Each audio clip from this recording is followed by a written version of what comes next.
All right. Remember Vince Lombardi? All right. Who is how Vince? he's I like, don't is remember not him, terrible? but yeah, I know Vincent him. Lombardi. I don't remember him, but yeah, I know him. Yeah, it turns out he wasn't that big of a piece of shit. He's kind of cool, especially He for was the 60s. very, I was going to say, he was very pro gay rights in the 60s as a football coach.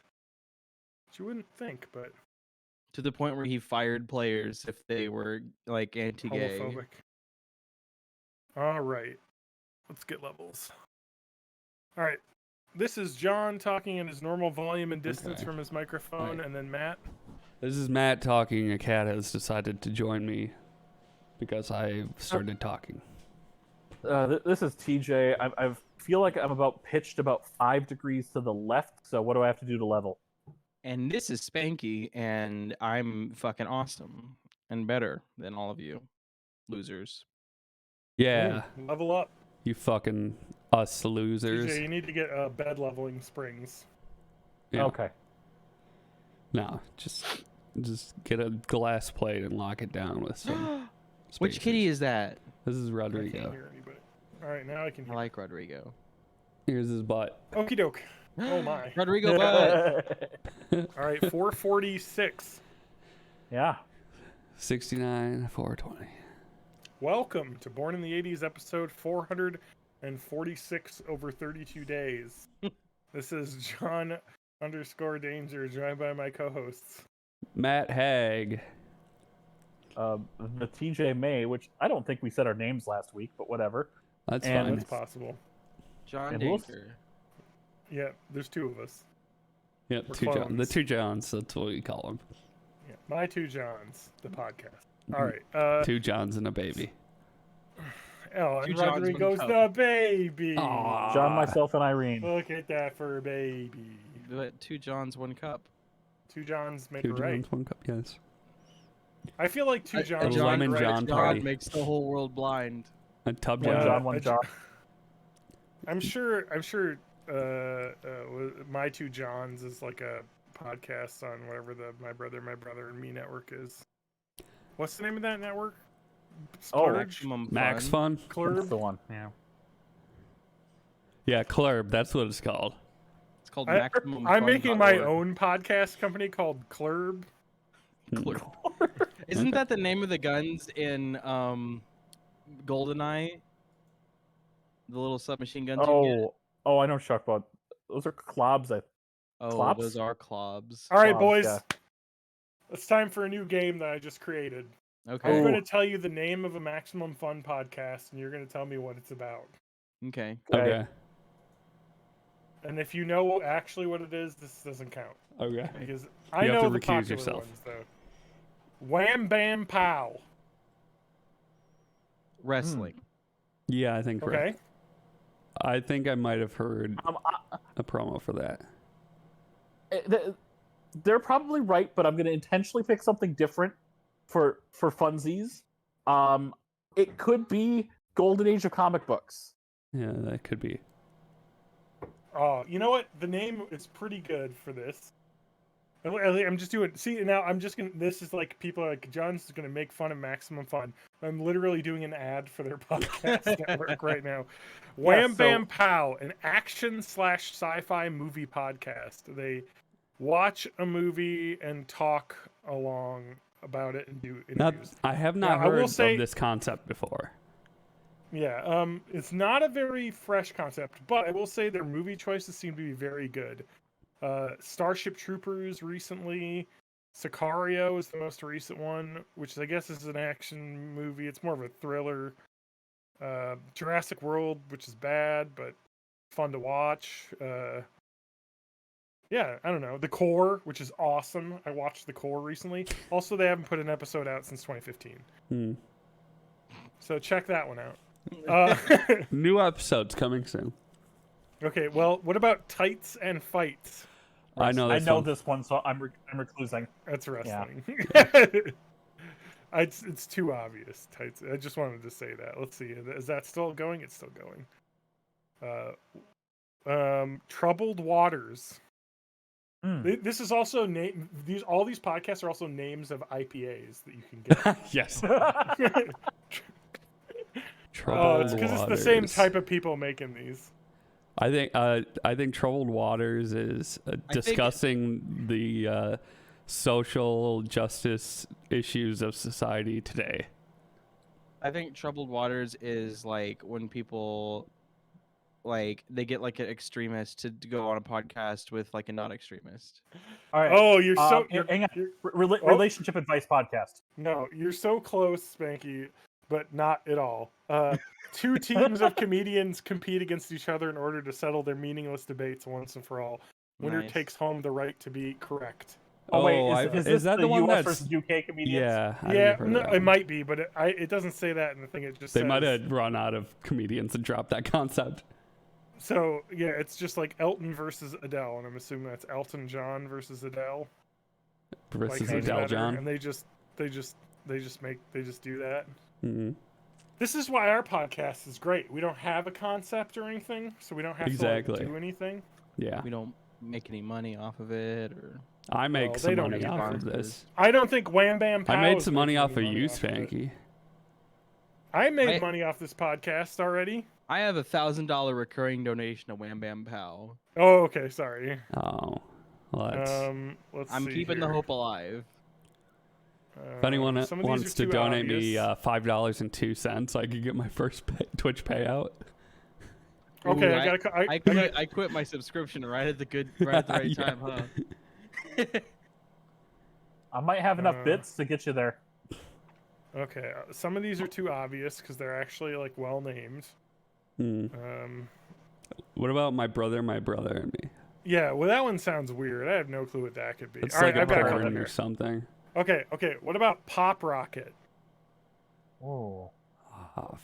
I know I've heard promos for this, but I can't remember what it's about. But I think just Their pop last culture. episode that they put out was in May of 2019. The final episode.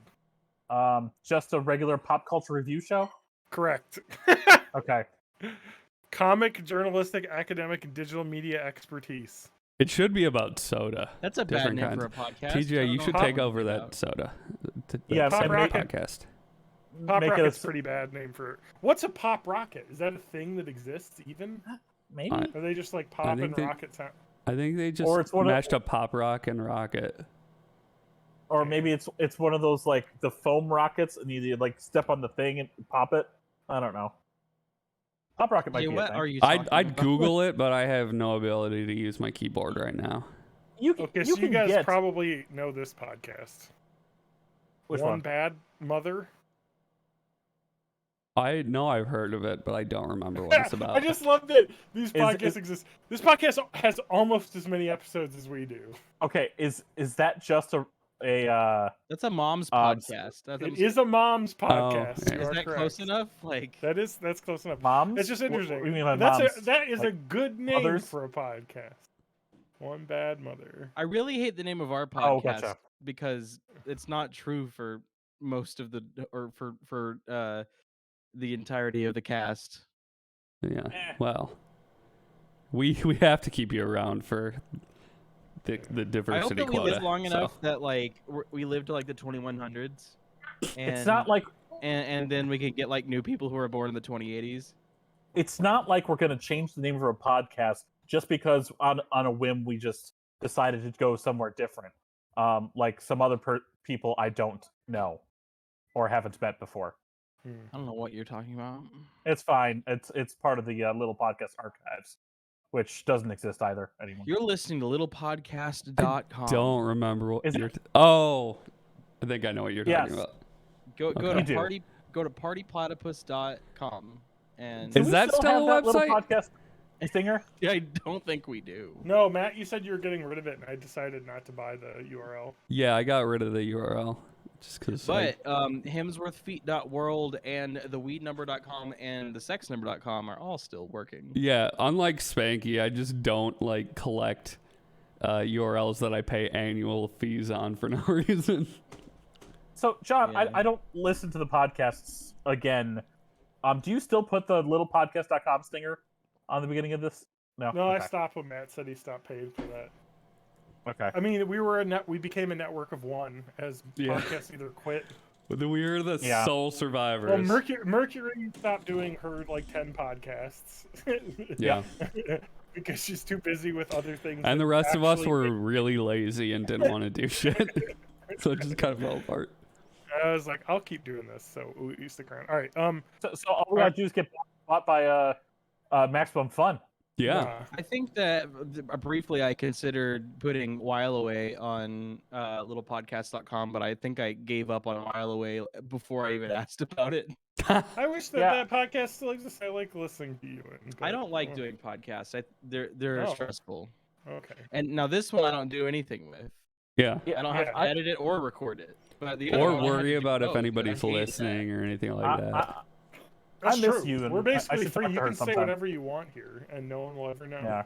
No, I just meant like I used to like get really stressed out over like download numbers and stuff, and then I stopped giving a shit, and it's a lot more fun. It's the Yeah. best way to do it. Yeah. All right. Anyway, feeling seen. This is new. I Mm. don't. I bet it's like Wait, no, it's rich white people elevating black voices Okay. and I then have- patting I think themselves it's so seen hard on the back. SCE&E. I think it's SCE&E feeling seen. It's like a Oh. sketch show. Ooh. I'm thinking that Spanky's right with the spelling, but I think it's like a film critique of specific scenes in different movies. All right, here we go. Feeling seen. Writer and general enthusiast Jordan Crucchiola, the white woman, invites filmmakers, writers, comedians, and artists to chat about the movie characters they see themselves in. Oh. Wow. But is it SCE&E? No, it's SEEN, like I'm feeling Okay. seen, Hmm. like this character. Okay, so it's about I wouldn't It's have kinda guessed split the movie difference. podcast. Yeah, I wouldn't have guessed movie podcast so if it's it wasn't. kind of like about representation in media. Well, In a I way. don't know. I mean, I will say this. Well, personal The representation. in people media. that they have gotten so far, I don't know any of these people. I'm Okay. assuming they're all other writers or indie people. I know Hari Kondabolu, who's a comedian. That's about it. It's the only name. Yeah. Other people seem to be IndieWire's TV editor, Kristen Lopez. So someone who writes for IndieWire. Yeah. So, it's a podcast that exists. All right. Fanty. It's a Fanta fan cast. I want to listen to that. Only if I'm on it, because I'm the internet sommelier. We all know this. Yes. Fanty? Mhm. Is I actually this really like the name of this podcast. is this a podcast Okay. about LARPing? No. Oh. I it a want to pod- listen to that, though. Is it a podcast about tea? No. Is it a podcast about fans? Yeah.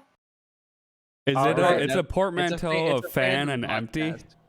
No. Okay. Sometimes the people, places, and things we love don't love us back. We're fans, but we also have some anti-feelings towards them. Every week on Fanty, journalists Travell Anderson and Jarrett Hill bring their pop culture and political expertise to things we must stand. So it's like And ranty, stand up against. anti?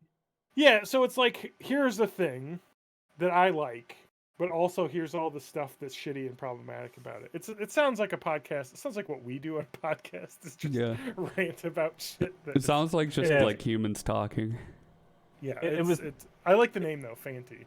It was The my idea of entire being appearance Fanty. on While Away. Yeah. Was talking about how much I love Final Fantasy VIII and how it's garbage and no one should play it. I don't think we ever aired that episode. I don't know. I don't It was care. too hot There was for the internet. there was an entire Demon Tomato Dave episode we also didn't air, I think. All right, here we go. Friendly Fire. I know this one. Recuse. I've heard of it, but I don't remember. Spanky? It's a right wing talk show podcast. Oh, no, It's gonna a be it's a fun. podcast about war movies featuring Bean Dad. Oh, gee. I will say that what I love about the Bean Dad thing It's is how I no one think it gives a shit. happened. Is that I think it happened around January. It was And this January 3rd. And this This podcast year? ended January 22nd. So the Oh, Bean Dad really? thing, which was genuinely not that bad. Just a guy being a little like dumb online about like raising his kids, which is something everyone likes to Well, complain the about. bad part was like saying like anti-Semitic stuff and being like, people will know that like I'm joking with no context, right? Okay. I mean, sure. I mean, yeah, but Being like Dad the idea to cancel a podcast that they've done, let's see how many episodes there are over that is just like, what the fuck? I mean, oh boy. Maybe they were just 140 running out of war episodes? movies too. I mean, that's true. I mean, 140. I mean, how many more movies are there? I don't know, slightly 40 more than episodes. wars we've had. I mean, they did Troy. Does that count? Did they get around to doing 1917? I'm sure they did. Did What they about do War of the Worlds? What about Go Fact Yourself? That's probably a podcast where people get like presented with a thing and have to say if it's fact or false, like it's a true or false kind of podcast. Or it's just like this It's the game episode bullshit. is but about with this crazy fact, and let's learn about that. That's not the Adam Conover podcast. Before No, we started that's doing Adam Factually. Ruins Everything. No, that's not the podcast though. No, it's called Adam Ruins Everything, the podcast. Oh, did they? Before he just started doing Factually? Oh, I don't know. Okay. They did do a podcast version of that, I think. Okay, yeah. Oh, you're right. That is what I was listening to back when I used to listen to Max Fun. I boycotted Max Fun since they had the Bean Dad on him. I boycotted it when they got rid of Bean Dad. So. Oh, okay. Do we Cancel- cancel each other out? Yeah, I think cancel so. culture. Cancel Go- culture, canceling each other out with cancel culture. All right, here we go. Go Fact Yourself. Bringing together the smartest celebrities we know to make them look dumb and then smart again. What is this about? What? That does not tell me what it is about. Sounds like a quiz show or something. They recorded before a live audience in downtown LA. It's a game show. Okay. That This sounds is why- interesting. What's this the is why- NPR game show that I really like with Jonathan Colton? Tell me something I don't know or something like that. Wait, It's, don't either, tell it's me. either Oh, wait, don't tell me is good too. That's or ask me another. I can't remember which one. wait, it don't is. tell me is Michael Feldman. Okay, so it's ask me another. Okay, I've got one. Okay. Dead Pilots Society. I know this one. I've heard of Pass. this one. Oh wait, does everyone know this one? I don't Spanky know. doesn't. I don't know what it is. Is it like about celebrities who've died in planes? No, it's a show where they do live readings of pilots that never made it to air. Oh, Yeah. That's a great idea for a podcast, Yeah. by the way. I gotta give him props on that one. I like to make fun of Maximum Fun because of not even Maximum Fun's not that bad. Like I was thinking of TheRinger.com. I don't know the Bill Simmons universe, HBO owned. They just have a podcast literally about every show, and they have the like cringiest names. Like the Yeah. fucking Game of Thrones podcast is like I don't know, probably like See, I don't Pod care of about. Thrones or We something. remember when Chris Hardwick ran all those, like every Remember when Chris show-based Hardwick was podcast. emotionally abusive? Yeah, then he what just got is a he pass? like gone now? What No, happened? he had to stop appearing on after The Walking Dead, the talk show or whatever. For it was like a called. couple weeks. Yeah, he'll never financially recover from this. Oh, so he's still No, just like doing whatever. Awesome, good job. I don't care about podcasts about actual, reading actual pilots. I'm all about doing the pitches for fictional movies, like the Life's a Pitch podcast. Yeah. Okay, I need to start that's listening all. to that That's again. all I really have. I mean, they actually don't have nearly as many podcasts as they thought they did. But that's it. A Now lot of let's these do are all, Rooster like, very Teeth. Oh, Oh, what about Rose Buddies, a Bachelor fan cast? That is a Kill me. McElroy Yeah. podcast, Yeah. I believe. yes. Kill And it later became don't tell me Wonderful. It became a podcast called Wonderful.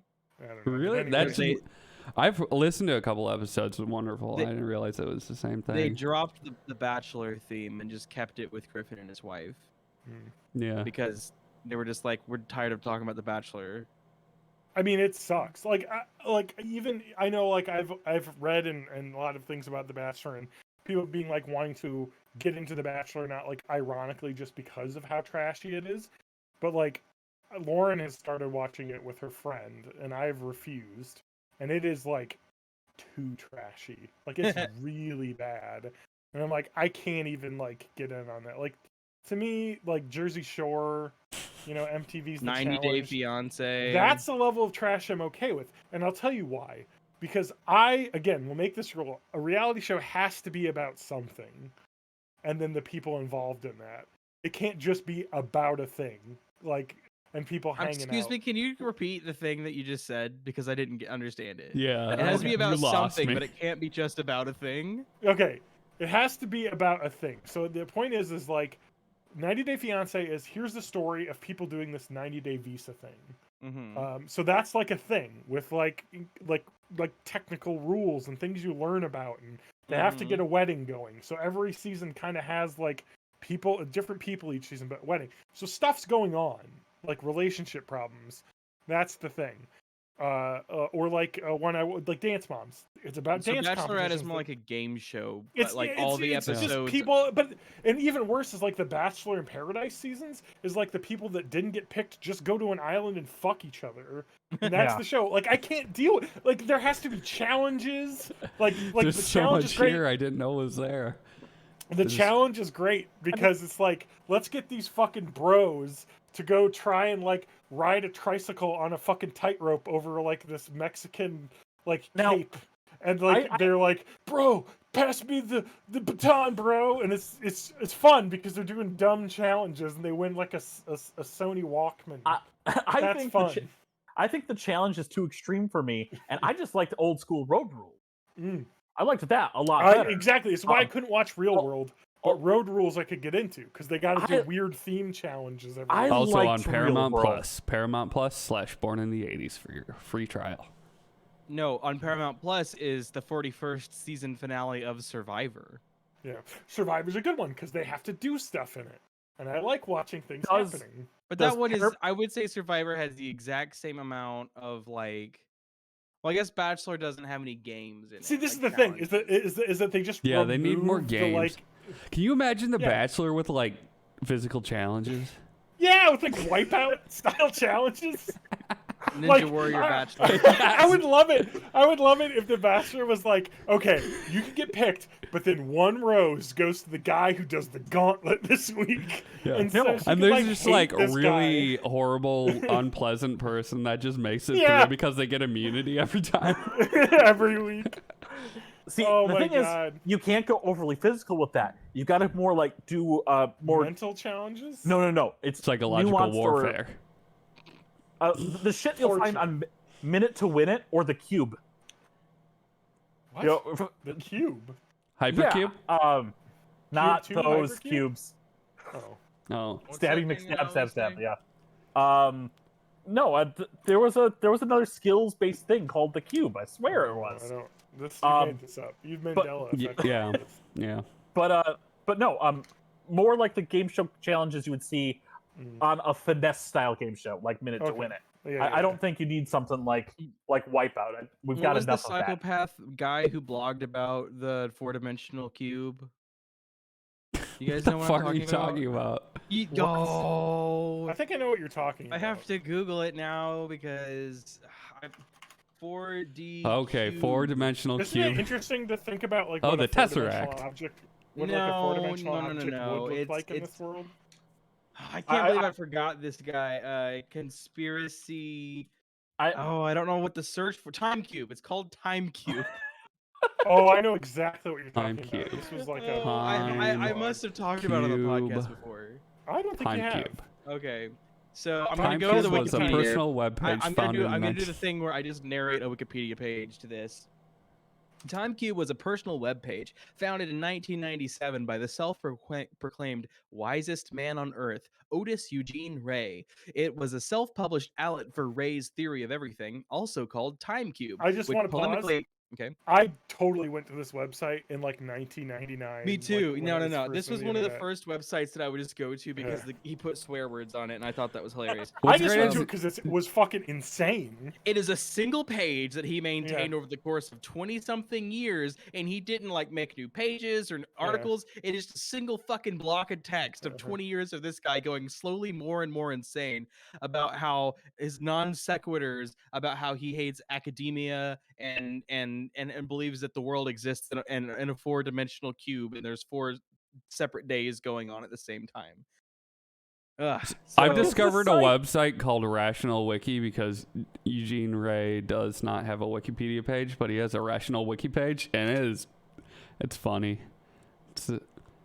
Okay, I'm really confused. I think Gene Ray was a confusing this, former so electrician I inventor who actively promoted the game of marbles. Sometime after losing his own, he created the idea for a website called TimeCube, blah, blah, blah.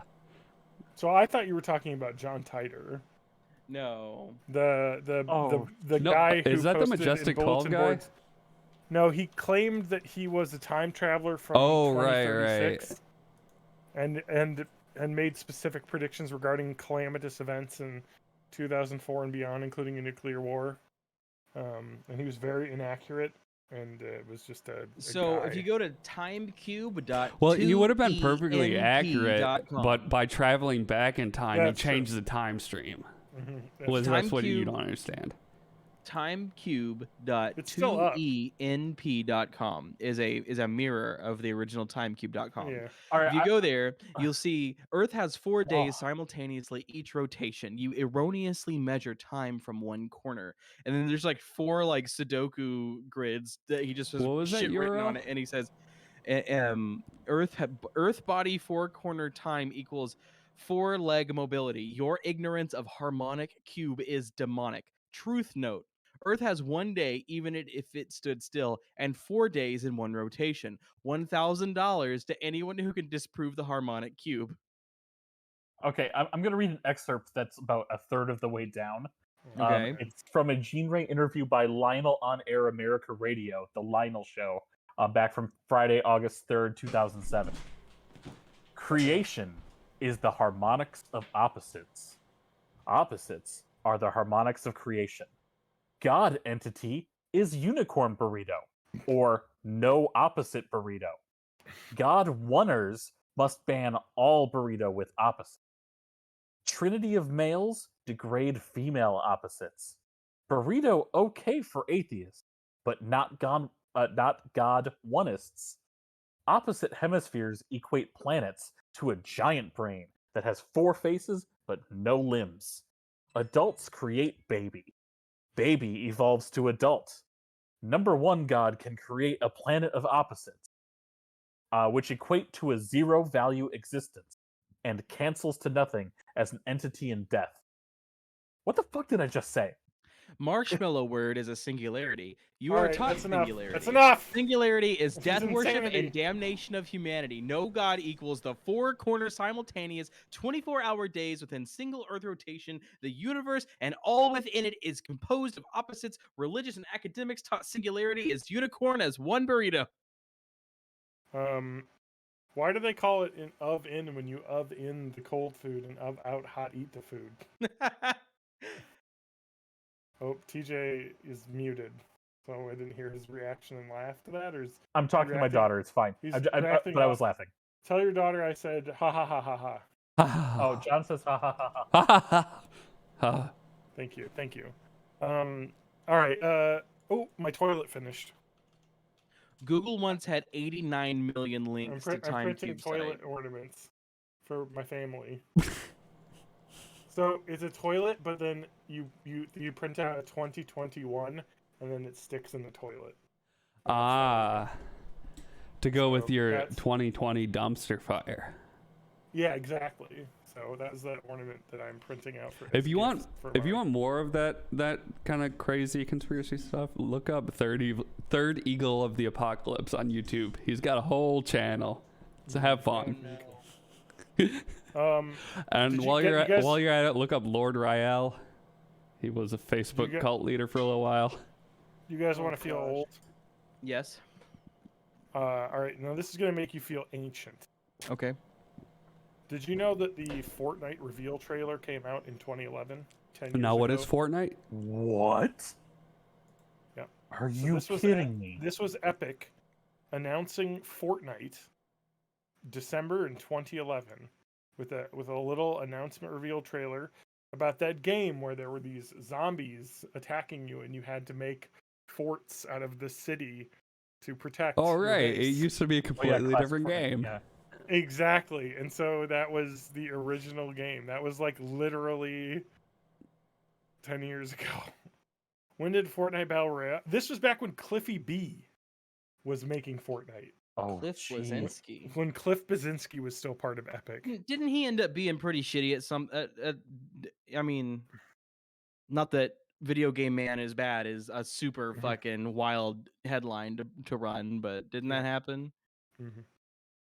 Maybe, I don't know. But Who knows? Fortnite Battle Cliffy B, Royale. if you're out there, go fuck yourself. Fortnite Battle Royale came out, I believe, in 2017, September, which is going to be 5 years ago come next year. So it's still pretty old, but yeah, that Fortnite game was being made forever before it actually came out, which was kind of a thing. So I like the idea that I see the Video Game Awards in 2011 talking about this, and they have a Spike TV logo. That shows you how old it is. Remember Spike TV, TV for men? TV for Yeah. men. Yep, because not enough TV is for men. Yeah. Did you see that Peter Molyneux is making a game called a blockchain business sim? Oh, With no. That is the NFTs most in it? Peter Molyneux thing I think I've What ever a, It's heard. what got a NFTs in cool it. combination of words that I have no interest in. In Legacy, players will create digital products and buildings from thousands of available parts. These plans are then manufactured by an army of workers, and after that, players are free to trade anything and everything with other players around the world to dominate the open market. You'll need to buy land NFT before you can start your own in-game blockchain business, and all of this will be powered by new cryptocurrency, Legacy Coin, which Cool. exists on the Ethereum blockchain. Sounds cool and fun. Good game. Yep, Peter Molyneux's doing NFTs, obviously. I mean, that is like like everyone had that on their bingo card though. Like that's the one in the middle where it's like Peter Molyneux is gonna do NFTs. You know that. Speaking of NFTs, Don't. Ubisoft announced their what was the announcement called? Quartz. Ubisoft Quartz, which is the Ubisoft NFT program, where you know what? Maybe I can play the announce trailer. You're not going to get any audio, I'm assuming. No, it's fine. I'll just simplify it. Ubisoft had enough. Didn't have enough trying to literally fuck their employees. They're now trying to fuck the rest of the world. So the idea is, you know how like you get like loot box stuff in games? Love that. What if the loot box things were NFTs and they were all individually numbered and the numbers were I visible don't to know all? what any of those words mean together, and I don't care. Okay. I just want that like you What wouldn't will steal make a you car care? commercial. What- You wouldn't for downloading music. I want that, but it says you wouldn't fund a token. So you will care when the Earth global warming makes it impossible for you to live due to all of the fucking crypto bros The burning free energy. enterprise Sure, yeah, I demands- care about that, Bro, but like The free as a enterprise selling point, demands this invisible coins in my computer. as a Okay, selling so point, this thing has NFTs. It does nothing for me. No, so basically what they're doing is what Steam does with their Steam marketplace, but it's blockchain. Like where you can get items in a game and then sell them and trade them for real money. But in Steam, it's a closed ecosystem where you only can sell and trade games on Steam and earn money in Steam to buy stuff from Steam. Mm-hmm. Like the trading cards and shit. It's literally just that, which is just a nightmare. Basically, let's make loot boxes. Let's monetize loot boxes. I did. What was the most fucking cyberpunk headline too about the McDonald's NFT? Sorry, Lauren's gonna be mad at me because I'm not opening the door for it. Here we go. McDonald's McRib NFT project links to racial slur recorded on blockchain. Oh my God. Here's what you get when you have the blockchain, because guess what? When you own an NFT and sell it to someone, you could sell it to someone whose name is N-words or bad, and that will forever be linked on your fucking blockchain NFT because it's a receipt of transactions. So guess what, brands? You're gonna have to deal with the freedom that you wanted with this bullshit. And not It's only fucking that, amazing. but they're like, oh, is there any way we can like go back and censor that? No. You specifically chose to do it on a system whereby you cannot alter the record. So it will be forever linked as long as this blockchain is up to like swear words. McDonald's has responded. Here we go. There is so much excitement and hope for emerging spaces such as crypto. It is tremendously disappointing to see the platform used this way. McDonald's spokesperson wrote. So like people are trolling, literally coming up with horrible usernames and then buying the McRib NFT and then selling it to people so that the McRib NFT is related to terrible. Here we go. The deposit in question includes data which decoded reads "A yo N-word, give me some of that McRib," and it's the like A N-word, so it was just like someone just posting a shit post. It's like, yeah, this is what you get. This is what fucking crypto is. It is 100% keeping receipts. Anyway. The internet ruins everything. Why do people not expect that? Let's see how much this transaction was for. I like also that it was 0.000069 Ethereum. So it was obviously a troll. Let's see how much that is in USD. That is currently 27 cents. Boy, those NFTs are worth so much money. 27 cents. Yeah, for but a digital it's an picture of investment. a You hold McRib. on to that ugly ass picture of an ape, and it's gonna just give you so much money someday. Someday. I love the there's a subreddit that's of like it's basically like the Twitter corners taking L's, and there was one I saw where it's like I think this was on Corners Taking L's actually, where it was like, my girlfriend is mad at me because I bought like a NFT and we're still broke. How do I convince her that it's an investment in our future and whatever? And it's like your girlfriend's probably mad because you didn't pay rent and like buy food and whatever that you need to survive, and you bought a fucking picture of a monkey. Mm-hmm.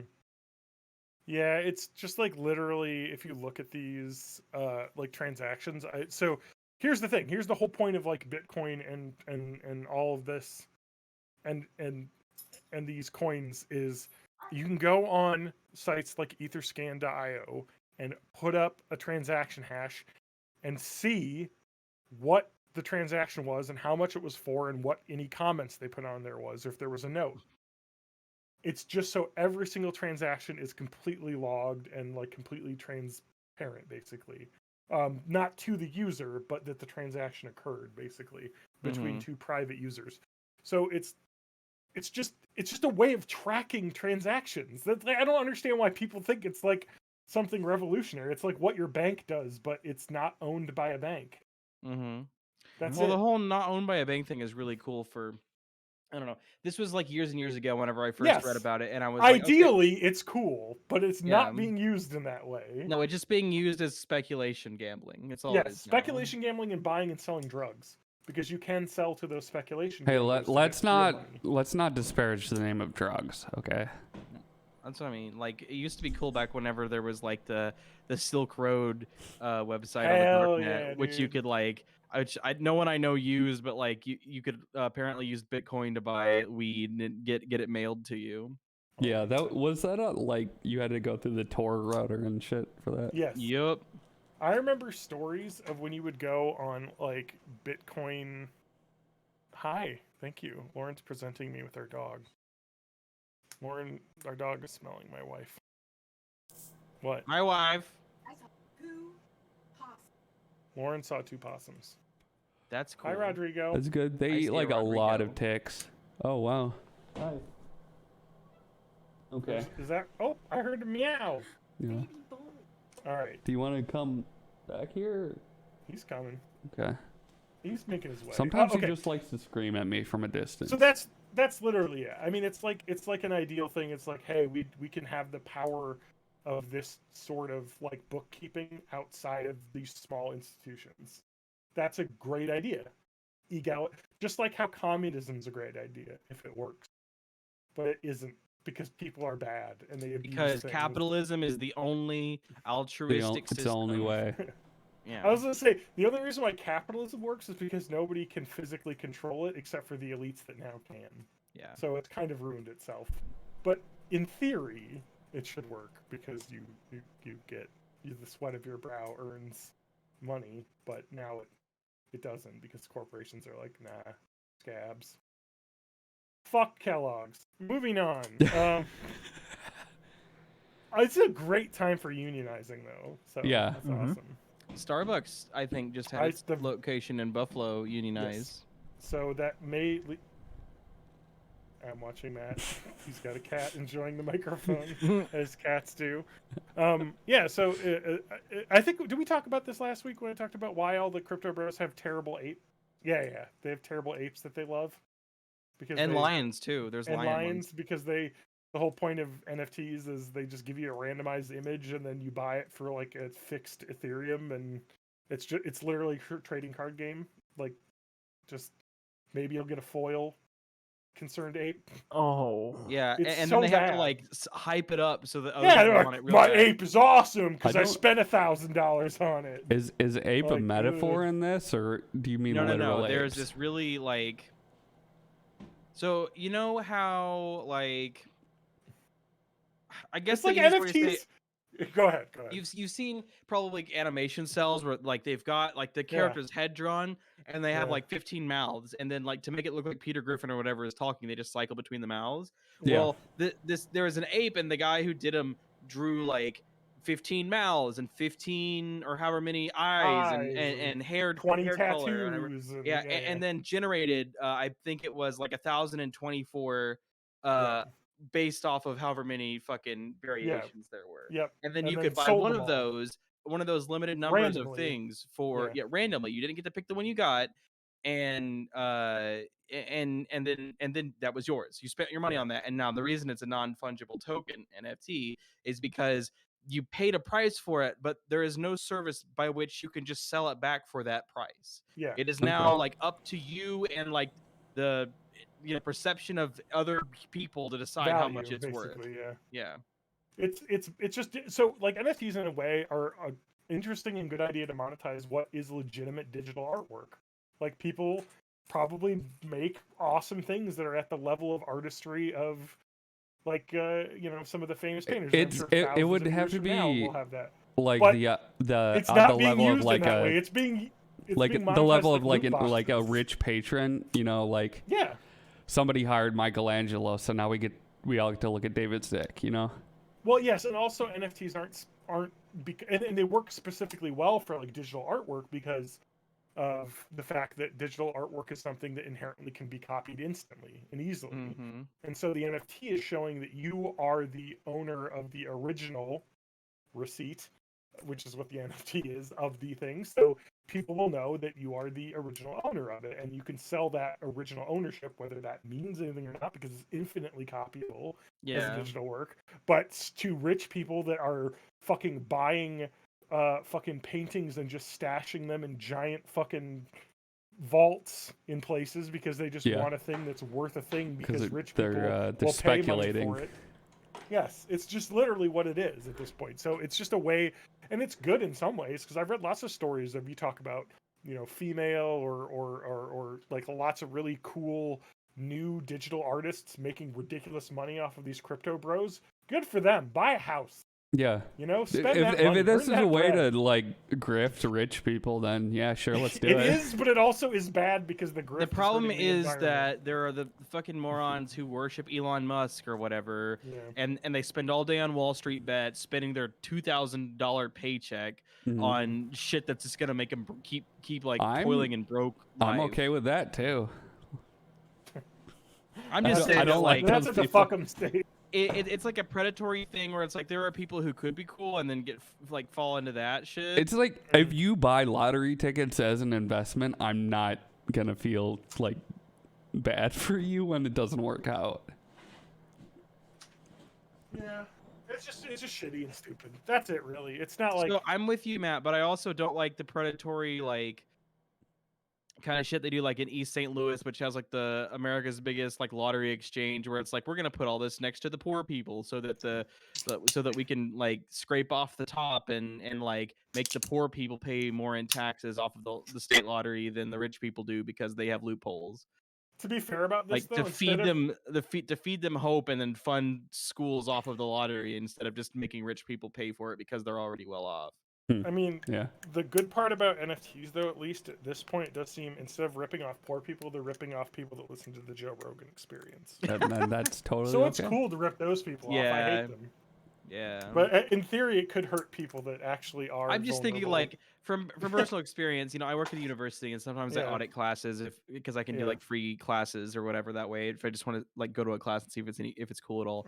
Mhm. I did like a programming class I think a year or two ago, and like there was this guy in there and he was like this really smart kid and he was like really nice and he was really interested. He's like, yeah, I want to do AI stuff like for Tesla. I'm like, no, you don't. Trust me, you fucking don't. Yeah. And like, dude dropped out of the class, and like, it was just like a real, I don't know, because like he's like, how I don't see how this is like, how does this get me my first $1 billion? I don't understand. I'm writing like hello world. I'm like, that's not what this is. Yeah, you know, like Elon Musk's parents were like super rich. So Yeah, they owned emerald just- mines in Zambia. You just like understand that this is not how, like, the capitalist dream doesn't really exist. What It's was just the a song lie. that reminds that bad? Oh my beat? god. Okay, you know what? Let's do that in the podcast, huh? Yeah. So I looked up like worst tweets of all time, and let's go through these because I found some really good ones. Oh boy. This is So I mean, okay. No, it's this not isn't- worst okay. tweets like how many slurs are in it. It's like Twitter culture gone like in its most distilled, basically. Yeah. Okay. Okay. This is like Ruth. And Connor's somehow tweet. that's not Alright. racist.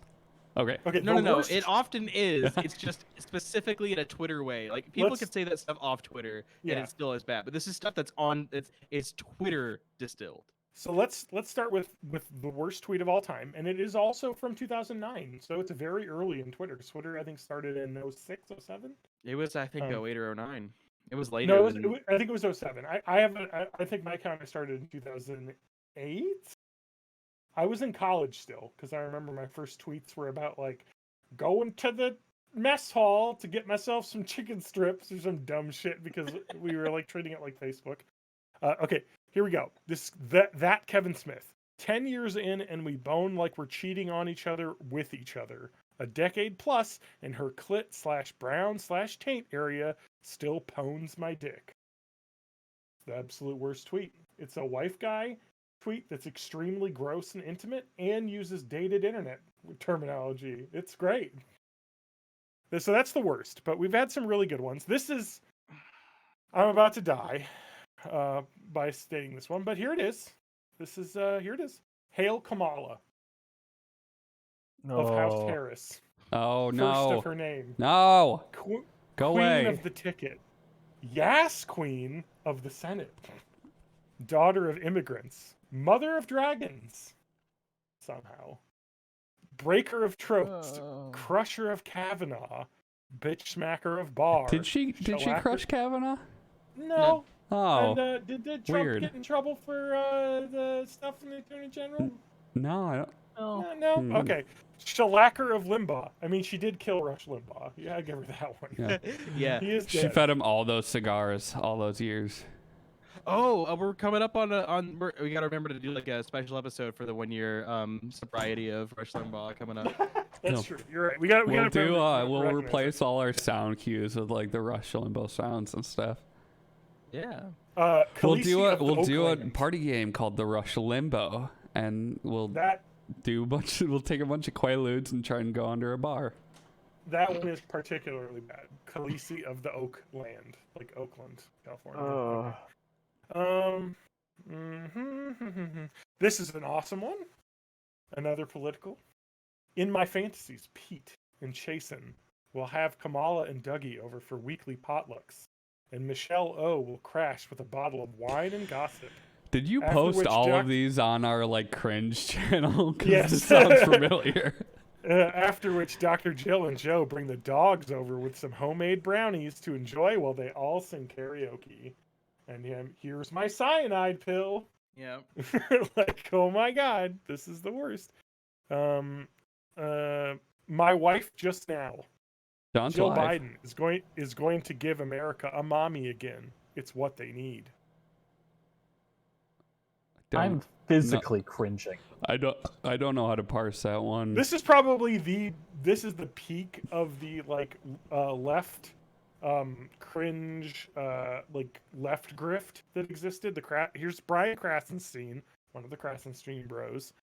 While many of you are likely yelling "Go Patriots" or "Go Rams," I'm yelling "Go Robert Mueller and the rule of law."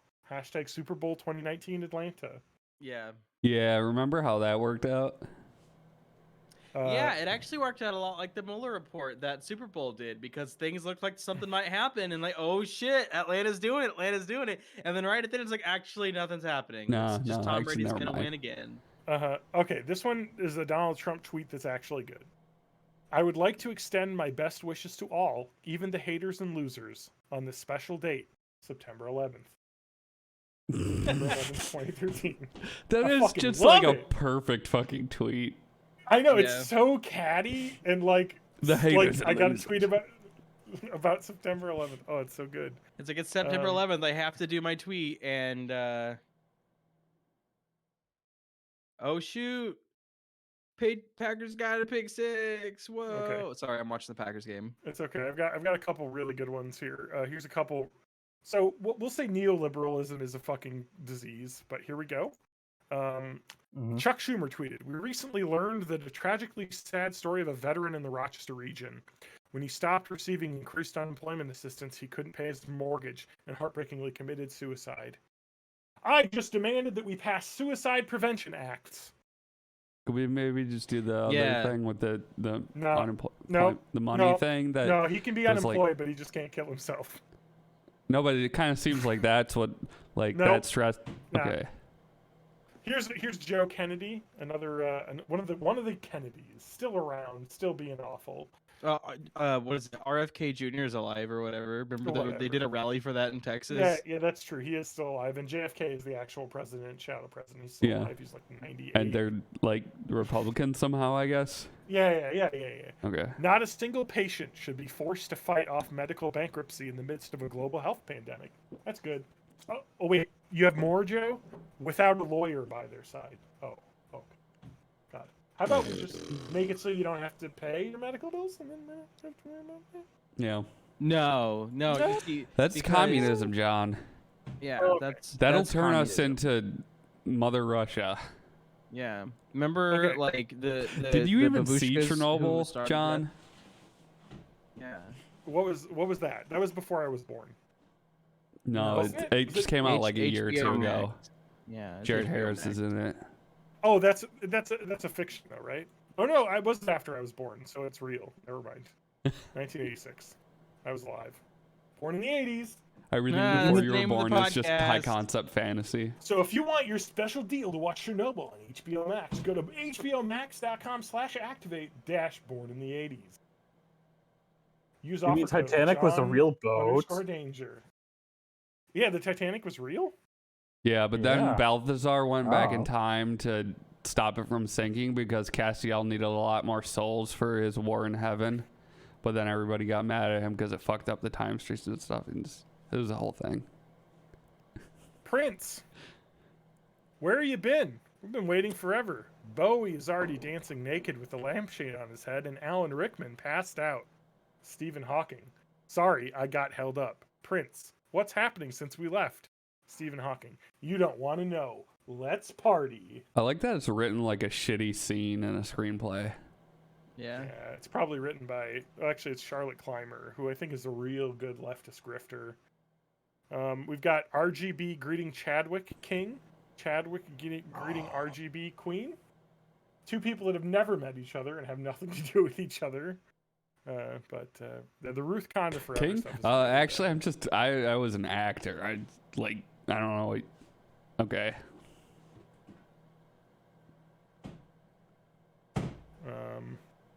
Here it is. This is the one that brought this up. Whenever I hear Bob Marley's Buffalo Soldier, I think of Elon Musk. He was stolen from Africa and brought to America, and his entrepreneurship certainly has had him fighting on arrival, fighting for survival. # startup. # Africa. Oh my god. I know you've posted that one before. It's basically another good one here is are you this was a good just whenever you don't ever message someone this. Are you in the right headspace to receive information that could possibly hurt you? Classic.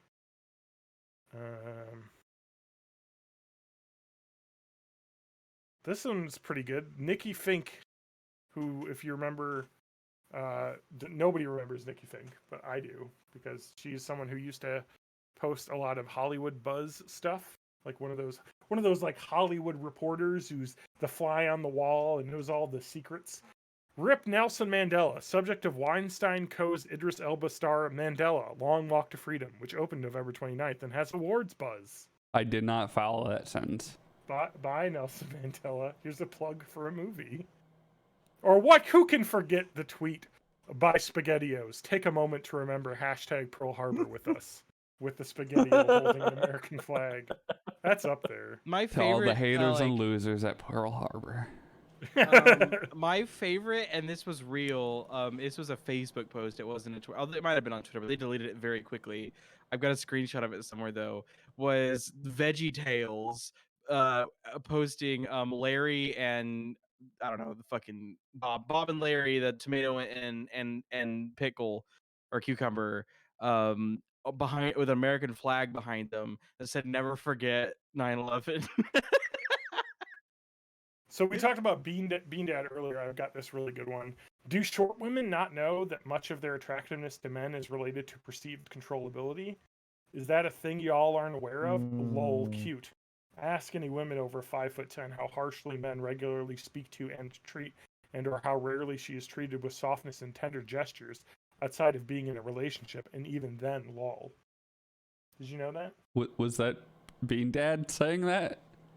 No, but that was the same day as the Bean Dad. Oh, tweet, so okay. That one kind of got viral for a minute, and then everybody had Bean Dad to make fun of. Well, so. Bean Dad, it's just got that zing, you know. It's got a catchphrase that spreads. What I love about this is clearly a tall woman who's just very bad to be around, and she's like, everybody hates me. It's because I'm tall. Yeah, I think if you were short, everyone would hate you too. That's just how that. We don't hate you because you're tall. We hate you because you're a woman. Guys, I value Jesus Christ. I value animal life over white humans. Oh, same. But just like POC myself. But POC and animals are the same level of valuable. Ooh. Ooh. It's like really. It's like, I wish I hadn't. Shot I wish I hadn't moving chimed towards in the there target. on that one.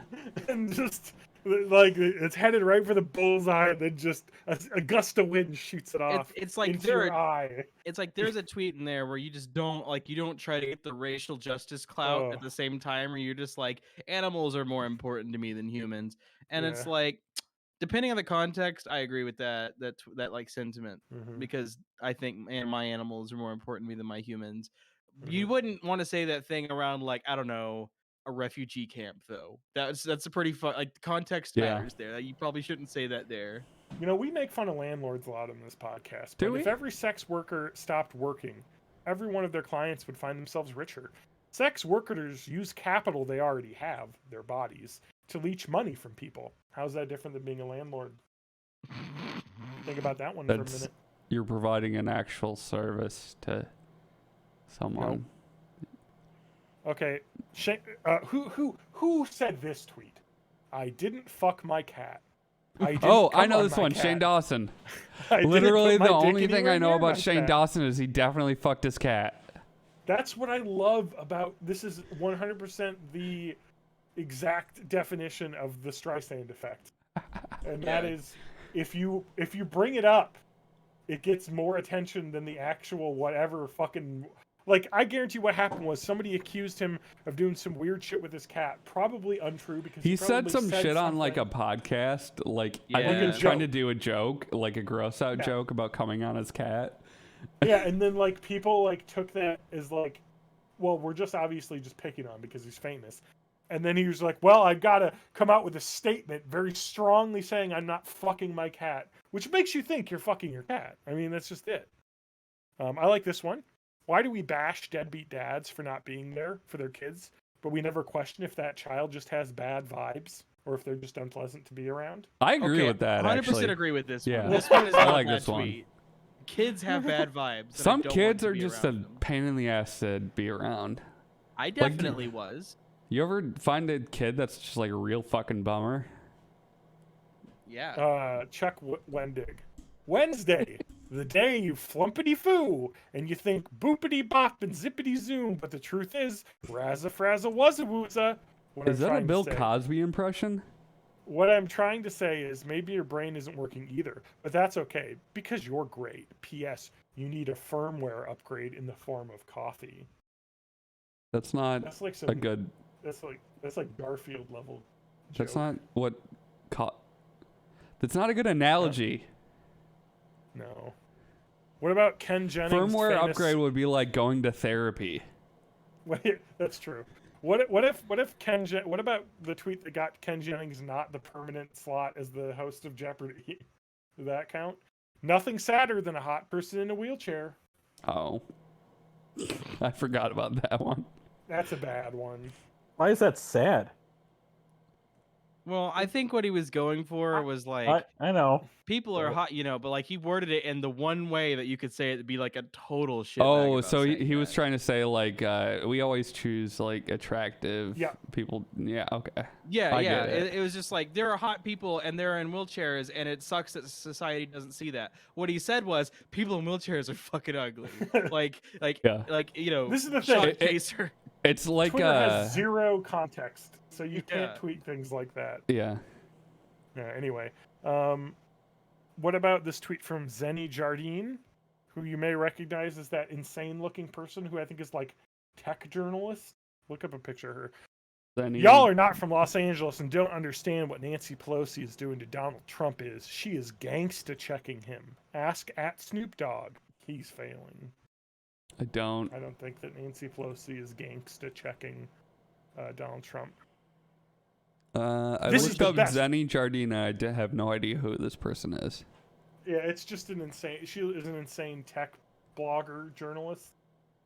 Anyway, we have. So I love like the insane like the tweets by like leftists who are not racist but sound extremely racist.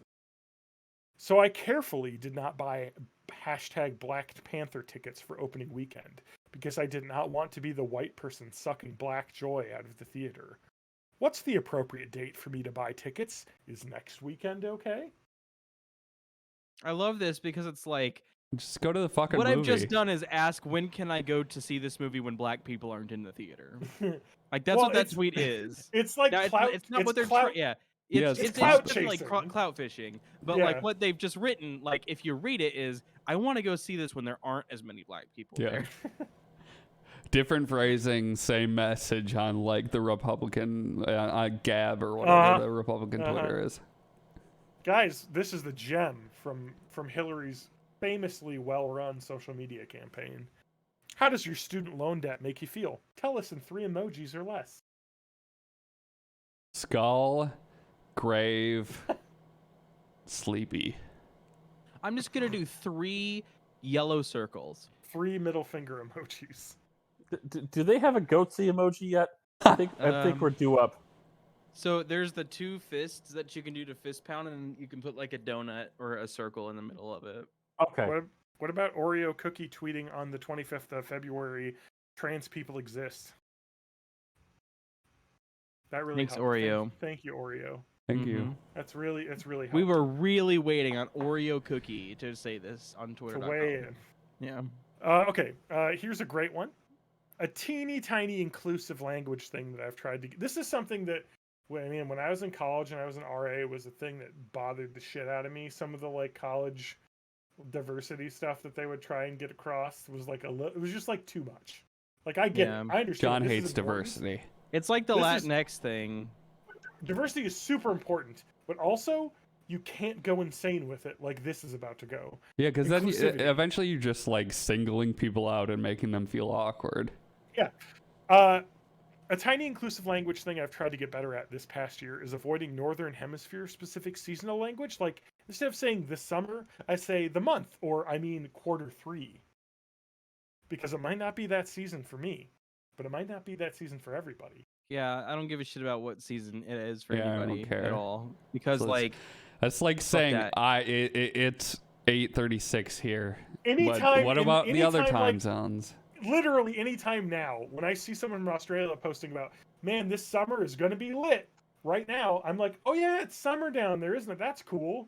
I'm not like, I'm And you feel offended excluded. that I was confused for you a know, second. it reminds me of like the one that I see a lot of people is the Latinx thing, which was originally a way to not have to write Latino/Latina or like weird shit, and then like every Latin American or Hispanic person is just like, I heard a white person say that out loud the other day, and it was really fucking stupid. Like, it was originally a way as a shorthand when you're writing, and then like white people were like, let's say this out loud and call them that now, and they're like, we don't want this. Okay, we got some good ones here. Don't have a deep psychosexual Freudian and Oedipal trauma / dysfunction. Good for you. Stop appropriating daddy. Daddy came from queer leather folk, and y'all vanilla ass bitches out here are like, yes, daddy, will you have monogamous missionary sex? Okay, I'm gonna go on the record and say that I'm against monogamous missionary sex. All three of the words in any specific order, and alone. I'm against all three of the words individually, put together, in any specific word. I'm all of it wrong. But you can call your people daddy if you want. That's fine. I don't give a shit. I am and against of course we- missionaries. Yeah. I'm against monogamy, missionaries, and sex in general. I'm against monogamous missionaries. I'm against monogamous sex. I'm against missionaries sex. I'm against all of them in any order. I like that I was looking at like worst tweets of all time. So and I there's a zoned out for a little BuzzFeed- bit. Are we still reading Max Fun Show titles? No. So I just like that I went to the BuzzFeed article about like tweets as well, like bad tweets, and it's literally someone just screenshotted tweets and got rid of all of the like identifying information in them, and they're all from like 2020, and they're all just not like famous things and just people like misspelling things. It's like, okay, that's a really bad article actually. Like, these aren't notable. Like, I want to know like notable tweets that were bad, like when somebody really had a take. Now search Yeah. for the worst gabs of all time. All right, yeah, let me get the. All right, the show has been. We've preemptively been banned from Twitch, We're and we're going to jail now. Okay. I mean, I can see what's on. I can see what's on. What Getter. Yeah. What's that one you used to it's check, Spanky? The, like their Parler. Reddit thing. Oh, Patriots.win. That was the fucking biggest pot of crazy I've ever seen. Oh Yeah. man, what was the Patriot.win post I was talking about with you earlier today? I don't remember. Oh shit! It came up on like a conservatives taking L's thing that was just really good. It was something about like how like Trump's gotta take over soon because I can't take any more of this or something. My wife's gonna leave me. I don't know. I don't know. I see some Jussie Smollett tweets here. That's probably what they're talking about now. Yeah, no, Fox News is pushing the Jussie Smollett thing hard. They're like, look, you see, black people can't be trusted, especially not the gay ones. This one guy did a thing, so let's not trust a whole huge group. But you can't do the same thing to cops because that's fucked up. Yeah. Anyway, Getter is like failed because Trump decided rather than joining it He's going to make his own social media company. And Yeah, Devin the only Nunes is going to truly run it. free speech. Yeah, platform. Devin The only Nunes is going to truly run it. free speech. So one of my platform. favorite things about So he got fucked over. one and of my that favorite platform will die. one of my favorite things about Truth Social is that they did a beta launch of it, and it was literally just they downloaded Mastodon off GitHub, didn't change anything about it, and then just started it up on Truth.social or whatever it was. So it was just a Truth Social. Mastodon instance. But the thing is, Mastodon has an open source license whereby it's share alike, if you know that. So you can't start it without sharing the source code. Well, Truth Social refused to share their source code, and we know that it's based on Mastodon. And now they have, and this was in the end of November was when they passed their 30 days in the license, that their grace period for them to release their source code. They didn't do it. So technically, like they were like, we're gonna go live before the end of the year. Well, they can't because they already fucking blew their load with their beta launch, their like temporary beta launch, and then got into legal trouble because of the software license. So now they have to actually write an entire social. They were just going to profit off of someone else's social media platform that they wrote, but now they have to actually write one if they want to launch the service, which means it'll probably not even be out next year. Well, it better be, because I just registered for it, and I need a social media platform. I got to spread all the memes, all the anti-vax stuff, I believe. Some stuff my friend Q's saying. Joe Rogan quotes. Yeah, that Q has got it right. Okay, guys. The Bears have just returned. So a when does the kickoff for a podcast start? touchdown. Nice. Oh, 97 yards. I hope we started. Yeah, oh shit. Was I supposed to be recording this? Episode 420. I thought we were just hanging out. Like, I love okay. I love hanging out and talking, you know? Yeah. I love hanging. It's Christmas Welcome to time Born at in the DJ's. 80s, episode I love a good 14. hang. All right, guys, you wanna know what's going on? Yeah, tell No, me what's never. going on. Do you want to know what's going on G4 TV newsletter from Monday, December 12th, 2005? Oh, hell yeah. Yes, I do. Which is 16 years ago to this day. Now that G4 is back on the air.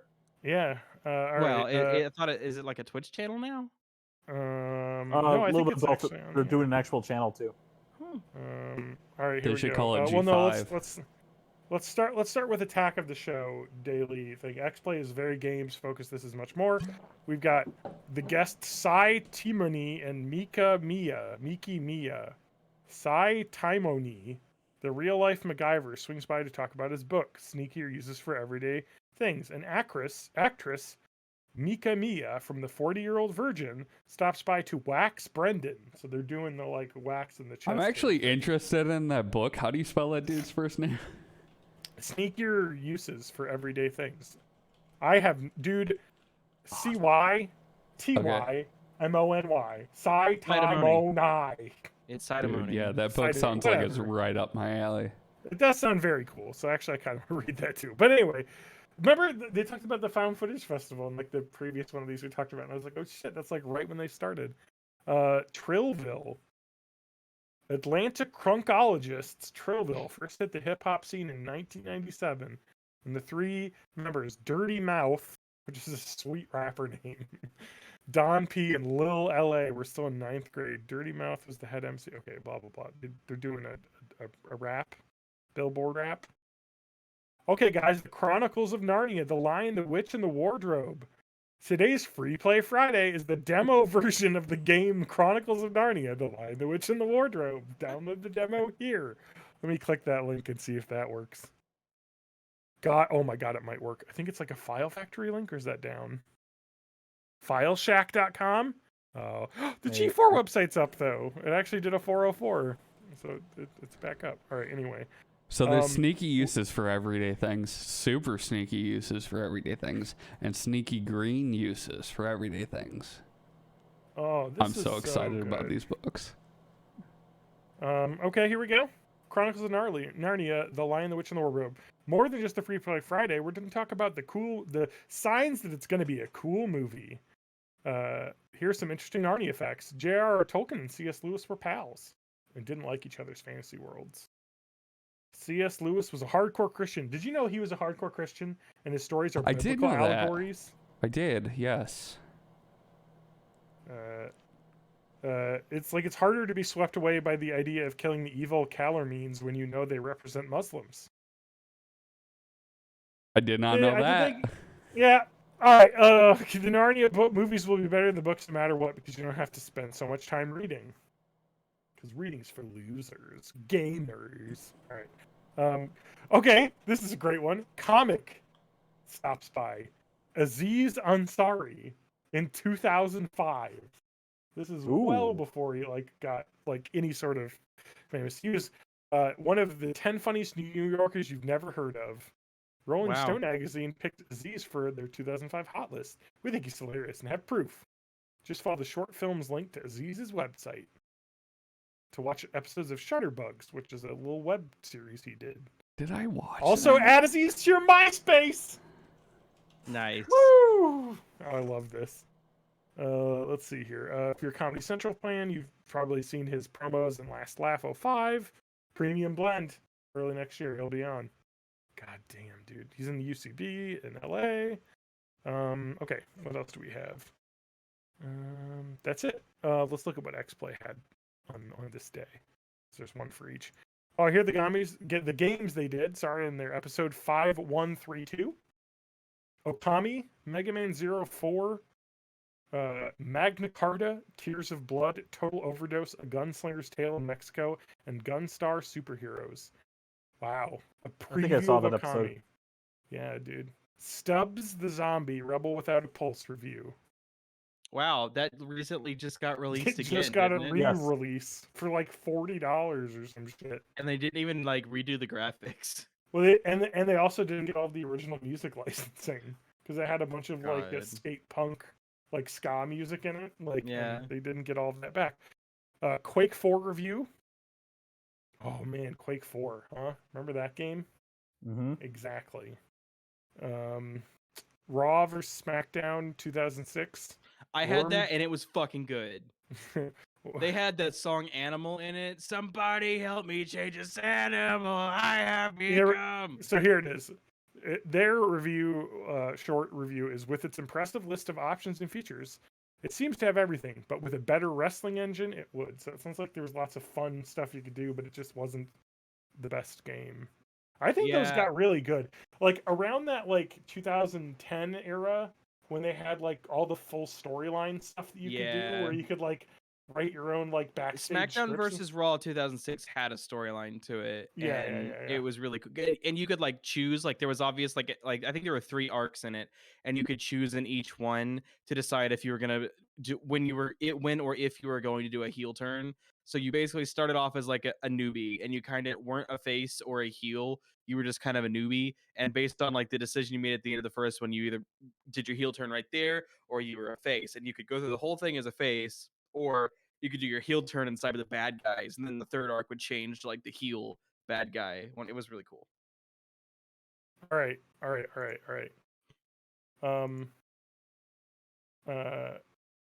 So let's look at one more game here, one more game here. This is the game that was made specifically for TJ. DDR Mario Mix. I still want to play that game. Oh, you I've haven't never played that it. one. Okay. I know enough about it, but I've never played it. I remember when DDR was a home game. I have DDR pads for the PlayStation 1, I believe. Still. I have or PlayStation 2 maybe. Well, it's the same port, so it's fine. Okay.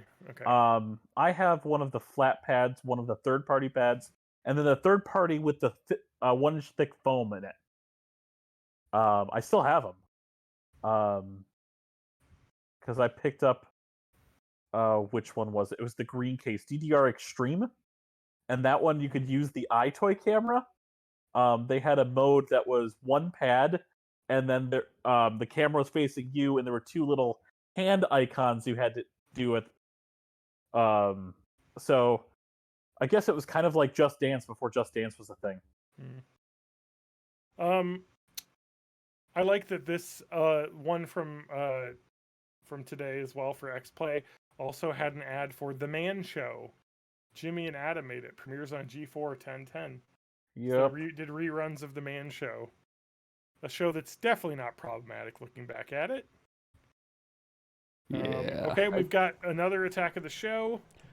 Luckily, I Adam actu- Carolla never said anything problematic after that, so it's just like a glitch, you know. Lauren Coleman, top cryptozoologist, stops in to talk about undiscovered animals. That's awesome, actually. See, I wish that Crypto Bros didn't start with cryptocurrency and they started with cryptozoology. Yeah.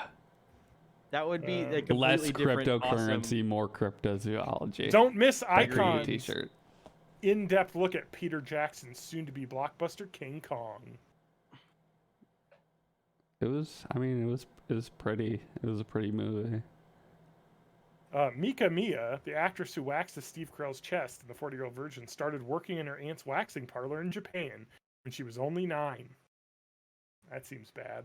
You know, one of my favorite things about G4 was like, yeah, we're not Entertainment Today or like, you know, David Letterman, so we can't get Steve Carell, but we can definitely get the person who waxes Steve Carell's chest in that movie. Yeah. Like, there was something really awesome about the like, yeah, Let's you aren't gonna get the stars. D tier celebs. Yeah. It was Steve- like whenever Keegan Michael Key came on board in the 80s before he was famous. I know. We got him before he would do. Now we're too anything. famous for him. Yeah, we're too famous for him. All right, see Miki Mia's history-making performance in history-making performance in The 40-Year-Old Virgin starring Steve Carell. It's out on DVD this Tuesday. Make sure you get the unrated edition. Remember unrated editions? Oh my god. Anyway. Oh, is this where they talk about DVD Doomsday?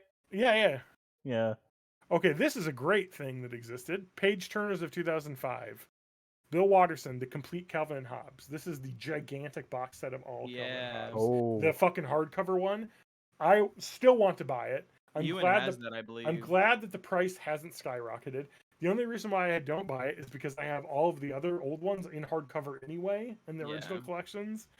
But it would be nice to have like a really nice quality copy. But anyway, he says it's 23 pounds.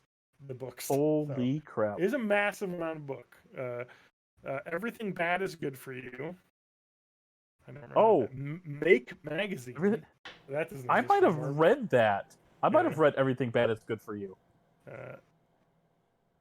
The War on Christmas by John Gibson. Kevin says, "You avoid this like the plague." Let's see here. Here we go. Cytomony. I got more information. He brought a bunch of cool stuff on the show, including a ring made out of milk that detects fake dollar bills, a survival watch that wouldn't be out of place in a James Bond movie, and an amazing MacGyver jacket. It's stylish and contains an entire heated tent. That sounds fun. I kind of want to read that book. That's Yeah, cool it's a 10-book series. Oh, all right. So I saw that there's one that's like the sneaky book for girls and the sneaky book for boys. I did see that. That seemed a bit dated. You know what I like? You know what I almost bought? I almost bought the Kindle version of The Lesser Key of Solomon. I don't Lauren know what and I that watched is. What is that? Hereditary recently. It's the manual about how to summon demons. Oh shit! By Aleister Crowley. I kind of want to read that, but the Catholic in me is terrified of owning those. No. You gotta embrace. You gotta lean into it. You gotta get to where I am, where the previous Catholic in me is super excited about how naughty it is. So there was a point, I think maybe 10 years ago, when I saw the Goetia, or I don't even know how to pronounce it. Goatsy. One of the books, the Goatsy, in half price books, and I wanted to buy it, and I was gonna buy it, and then I was like, I shouldn't do this. I could get in trouble. Well, just start with something innocent like the Malleus Maleficarum. When I was a kid. Well, the thing is, I'm rationalizing it in my head. It's well, I'm Catholic. I'm good.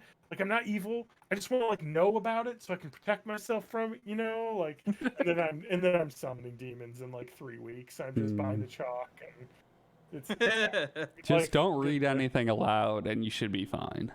Okay, fair enough. No, but because we watched Hereditary, and that I don't want to spoil the movie for you, but involves some witchery and real it. And I read a review where it was somebody who was into summoning and witchcraft. The movie's pretty accurate, except for all the decapitation stuff. Oh, they don't do that in real life?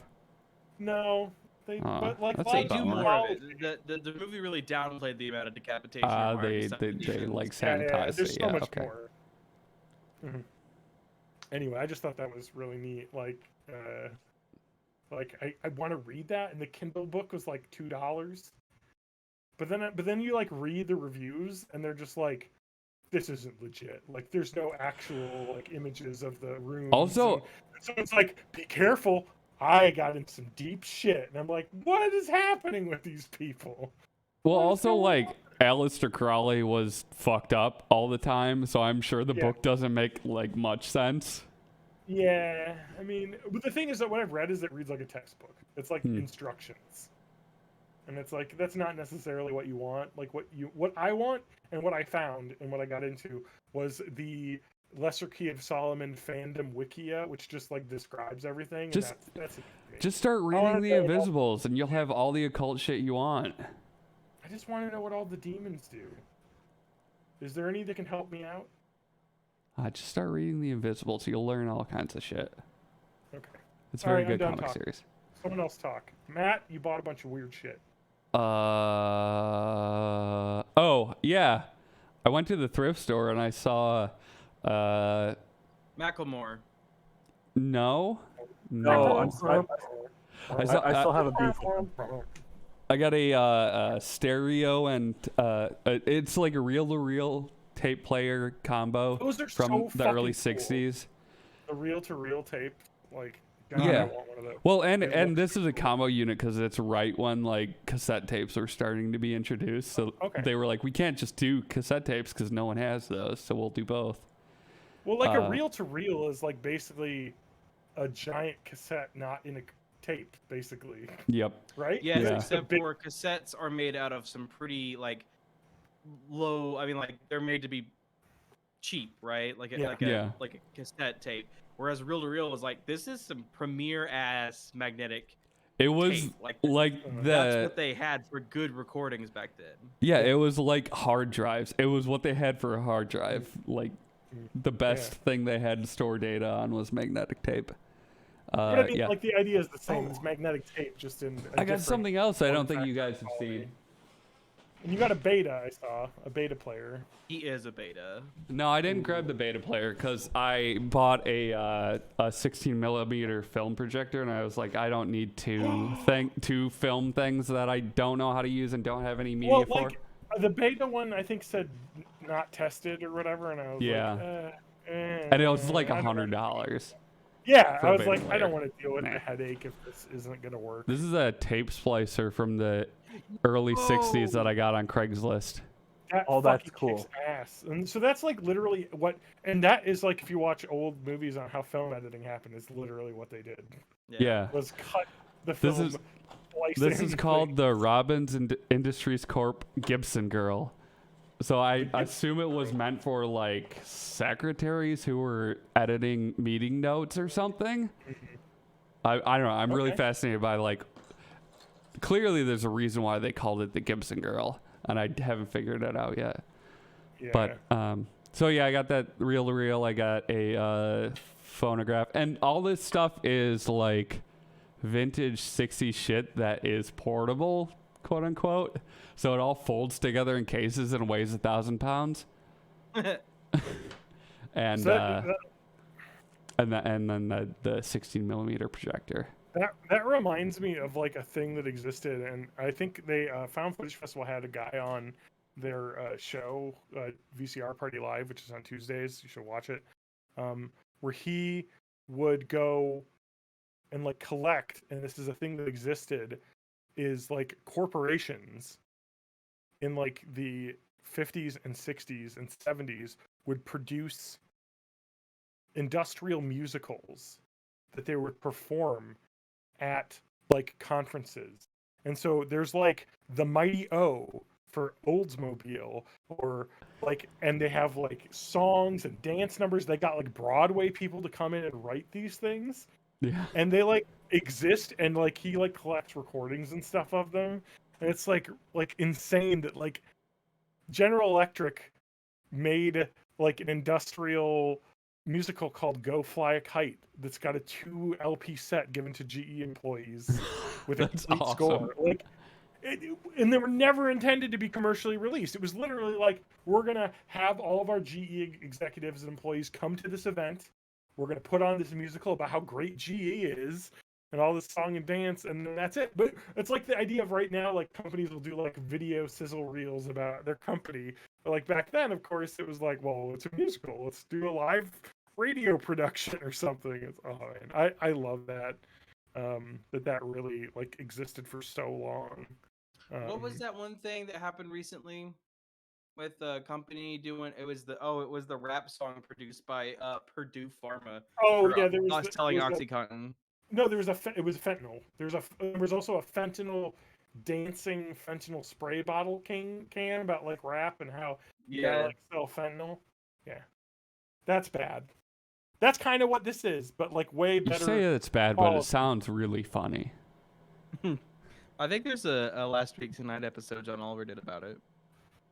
But it's kind of just insane because like they would travel these groups to like the different regional sales meetings and just do a performance for like all the sales executives. So it'd be like, now it would be like all the dealership leaders would go to this like GE conference and they would have a fucking musical about how great the new Oldsmobile is to like help them sell it. It's just like fucking crazy, the shit that like they got up to in those like Mad Men days.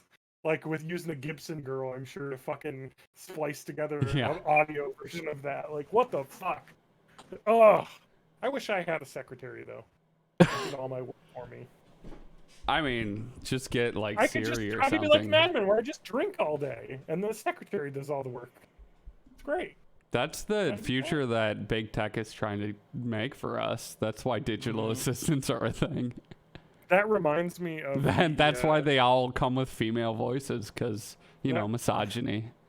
That reminds me of that coder. I remember what company he worked for, but there's that coder who outsourced all of his work to like India, and then just had someone else write all the code for him and submit it, and then he just paid him like a portion of his paycheck and just sat around all day at his computer.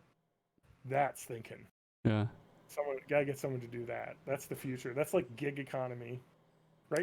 I think we should just get in on the leftist grift. Leftist grift? Or one of them. what- We could do right wing grift too. That seems pretty easy. What? No, but like, well, I think it'd just be easier for us to do left wing grift, because I think we all know that audience I quite well. guess, but also with right wing grift, we could just sell them magnets and say it's magic that cures your whatever. I mean, with a right wing grift, it's easy because basically you can contradict yourself all the time and it doesn't matter. Mhm. Whereas with like a left wing grift, if you start like, getting a little your story not straight, they might like turn on you. But anyway, no, I think that's cool though. Make something cool with that stuff, Matt, or don't. I'm just gonna fix it up and get it in. I haven't like tested any of it yet because I You gotta get don't some of those really have a old, workspace yet. 16 millimeter like film strips from Yeah. schools, like the. Well, that projector had a Hygiene. label. So all this like super old, like it all was from the early to mid 60s. Super well like taken care of. I assumed that someone just died, but the projector had a sticker that had a school district label on it. So I still think that all probably came from the same place. It's just like in storage in a school district for decades, and then they were like, let's get rid of this.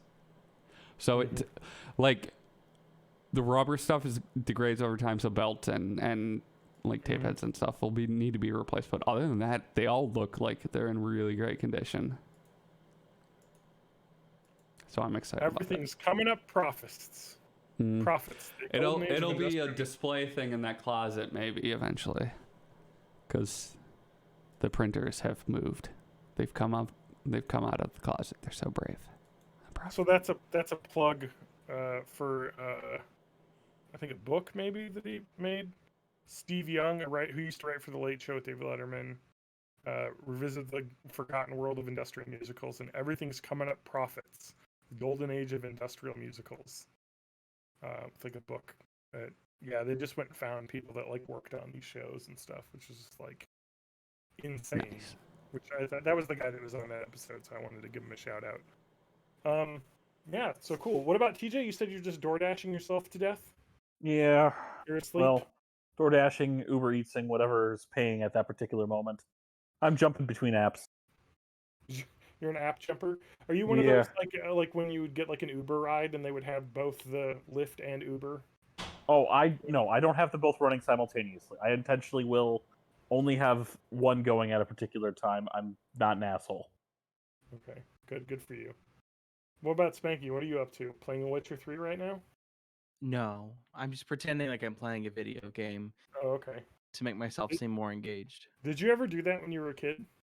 Like Uh, sit in front of a TV show and pretend that you're like playing the TV show with your The controller? weirdest thing I ever did to a kid is that this is when I was real young, but I like maybe like 5 or 6. I didn't understand that video game characters weren't like existing in their own universe inside of my TV. And so I would like try all sorts of methods to communicate with people, and I used to like get the controller really close to my face and go, "Mario, can you hear me?" That's adorable. Yeah. I So printed my Ambernick case. Nice. I made a grip for it. nice. That's like probably the coolest thing I 3D printed. And then playing this game on it, Metroid Zero Mission. That's I a great fucking game. love Metroid Zero Mission. I have never played it before, and I am enjoying it. Other than the fact that now I'm forced to use walkthroughs all the time because it gets really complicated where you need to go. Have you played Metroid Fusion? I haven't. I've honestly have only ever played Super Metroid. Metroid Fusion is so Metroid Zero Mission is confusing because it's like more. It's the first game, but it's more complicated. and yeah, but so like, it's got a lot of like the first game, like, you know, mid 80s, like we didn't really know level design super duper well back then, and it's like confusing shit. Fusion is a lot more straightforward and like explanatory. Okay. TJ, But it plays almost exactly the same as Zero Mission. I see TJ has gotten his device out. Yeah, I got my Revo. So what is the Revo? I know you talked about it in our Discord a bit, but Okay, so It has the the color Revo. scheme of a Famicom controller. it looks like awesome. that. I love Yes. that look. So the Revo is It's small. I think it's smaller than my. it's a Yeah. Game Boy Advance. Oh, the back will even just say it. It's straight up a Game Boy Advance hardware clone. Oh, okay. It's a little This bit is smaller not. than yours. Okay. It is like it's about the size of a regular Game Boy Advance, but it's Yeah. set up like a GBA Micro. Okay. Like it won't play like original Game Boy and Game Boy Color cartridges. A Game Boy Micro. It's not a GBA Micro. True. This Game Boy Micro. The cool thing about this, and I'm assuming that is like that too, at least if you get this Ambernick, is that the aspect ratio is identical pixel-wise to the Game Boy Advance. So they look really good on this. It's not. Oh, okay. This one is not. Okay. I have 3 settings though for that. Yeah. They have fill the screen, which is the default setting, but it's a little bit stretched vertically. We're not gonna. Yep. Let's see if I can kill some of the brightness. Yeah. I can see it. That bothers me so much on some of those like things where they're like, we're gonna make it like a GBA clone, but we're also not going to get the aspect ratio right because Now- we have these panels that we if buy. if I use the function and the down arrow, I Yeah. could do it to the proper aspect ratio. Yeah. But it's with not bars. but it's not pixel perfect. Yeah. And then there's pixel perfect, which then is black bar Yeah. around everything. That's how I would Yeah. play it. Like I'm the kind of person who even as Yeah. a kid, when I had a Game Boy Color game that I played on my GBA, I wouldn't play it in fill the screen mode because I'm like everything's all fucking stretched. This is terrible. And that's the problem with this screen because it's the weird Game Boy Advance resolution. That every 4x3 game you have to use like pixel perfect mode, and it's got the bars, and it's not ideal. But it's good. I don't enough. even think it's 4x3 the GBA. I think it's like a No. I'm saying is that most 4x3 games don't work on this screen super well because the GBA is like I think a weird like 320 by 200 or something. It's like its own. that was what DOS games were. It's like its own weird aspect ratio that only it is. But which makes this like the perfect GBA machine, and it works with other stuff too, but they have their not pixel perfect. Whereas GBA is pixel perfect on this big screen, which is really nice. Now, this thing does come with a flash card, Yeah. which lets me, do my emulated stuff. Yeah. But it only lets me do emulated stuff that you can emulate through a GBA. Okay. So technically, I could use this on anything that could read a GBA cart. Yeah. But it will emulate NES, old Game Boy Okay. Color. There's a Okay. little bit of slowdown here and there because Uh-huh. it's not perfect emulation. Yeah. I was hoping it would emulate Super Nintendo, but it doesn't. Really weird. Even though it has the 4 buttons here. Yeah. And then even if I'm emulating GBA though, because I can emulate GBA, which doesn't have slowdown, which is nice. Yeah. It does have the legitimate link cable on the top. Yeah, that's really cool. That Yeah. You can emulate the link cable. Mine cannot do that because it's just got USB-C ports on the top. One cool thing, and this goes up to PS1. Like everything looks good, and like PlayStation Pocket and N64 are sketchy. I do think that if you look at the retro handheld space, next year looks to be really interesting because they got new chipsets coming out that are going to be even more powerful, and it sounds like N64 is going to be basically good, and some PlayStation 2. So Yeah, that so nice. sounds awesome. the I had to look it up. The original Game Boy games are 10:9 aspect ratio. They're almost square, but they're not. Yeah. They're 160 by 144. Oh, that- and that's the other thing with the emulation on here. If you're doing like the old school NES, is it's still emulating almost if it's emulating through a GBA. So there is squash, and that's not something I can aspect ratio out. Yeah. This but the GBA is 3x2. That was it. So it was 240 by 160. I believe 3x2. Wasn't that like the most commonly a ratio for wallet photos? maybe. 3x2s. 3x5. Maybe. I think 3x5. That might be one. Yeah. Anyway. But I charge with a mini USB. Oh, very ooh la la. Well, Straight out of 2003. but I'd rather have that port than a micro that would fuck up. That's true. And then I do have an AV out port, so I can actually put this on my TV as well. No AV out, but the metal premium version, the MP version, does have an HDMI out.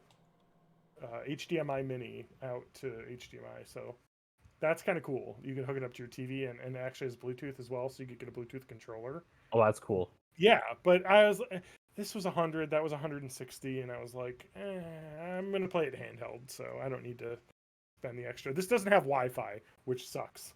Wi-Fi hate. So it came with a USB-C Wi-Fi card that is really shitty and gets super hot, which means it's working very well. when that little dongle gets very warm to the touch, it's computing real good.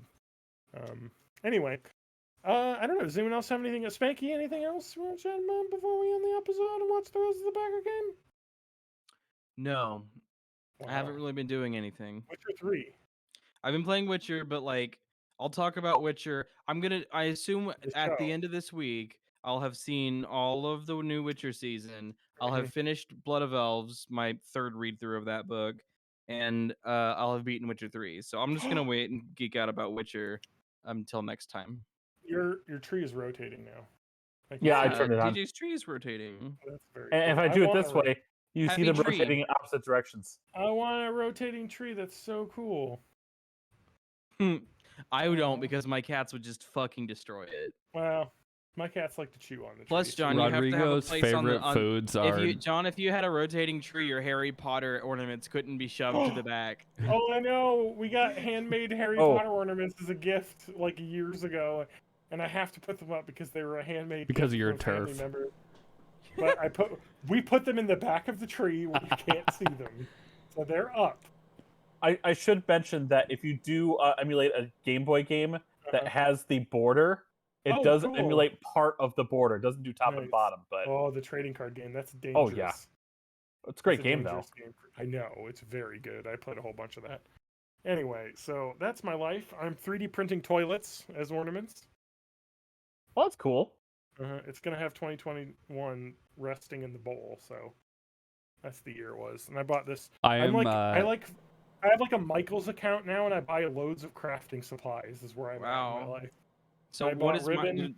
did Michael's like steal historic artifacts from No, Afghanistan or that is something? why I don't No, go to the that's Hobby Hobby Lobby. But I Lobby. go to Oh, Michael's. that's Hobby Lobby. Okay. Yes. Or you But can it's- go to they're still Joanne just as Fabric bad. too. Dude, There- I freaking love Joanne. There's Fabric. a Michael's really close to me, so that's the there one was, I go to. and they sell filament too, right? Oh, I don't know actually. I There, didn't even well, look. there's one of the craft stores sells filament. I can't remember which chain it was, but I bought I like stuff there. had 1 or 2 filaments, and now I have like 20. Because it's like, well, I need a blue plastic. Oh, well, you know what? I need this shiny because I'm going to use a shiny. John, what's your silk red. what's your filament storage condition like? Because really, they shouldn't be absorbing moisture, so you're gonna need like a reverse humidor for your filaments. Yeah, so I don't have that, but I also only have opened like 2 of them. So the rest What's are still great in is vacuum seal. they all come with silica gel packets, and you just collect them over time, and you can recharge them Wait. in the oven. Yeah, and you can eat them. Yeah, yeah. Or you go on Amazon and buy an ass load of silica gel. You fucking nerd. And so I've got so that we used to put the dog's food in like one of those big standing rolling dog food storage bins, but then I read that with the prescription food we have to give to our dog, it's really like high in oils content, which is why it's got a specific like aluminum bag that it's in. And so you Okay. shouldn't put it in like the thing, so because like the oils can get rancid over time if they're Yeah. like exposed to air. So it's like, so leave it in the bag. And so I have this giant empty dog food container I need to clean out. I need to wash it, and then I'm going to use that with silica gel packets as my Nice. filament storage. I maybe get more complicated than that, but the nice thing about not storing PLA correctly is you can just throw it in the oven for a little while. Yeah, then PLA get is back. pretty easy. But it's so cheap. Like, it's like, okay, yeah, I got a third of a roll of this $20 PLA that I got to toss out because it isn't printing perfectly. I can use it for printing prototypes. Oh, Or, don't toss that shit out. Give it to me because I'm building a filament recycler probably yeah, tomorrow. Actually, you know what, Matt? Because I've I got a have big this. box. I got my high resistance wire for making the heat element, and it's gonna be Nice. great. I've got a big box of failed prints that I can. Ship Oh, to you dude, if yeah, you have I had one PLA. too. I saved my failed prints from the beginning because I always was planning on like you can recycle this shit. I And thought then I you could had eventually always several full like mid-sized Amazon boxes of failed prints in my kitchen, and eventually I was just like, I'm throwing it away.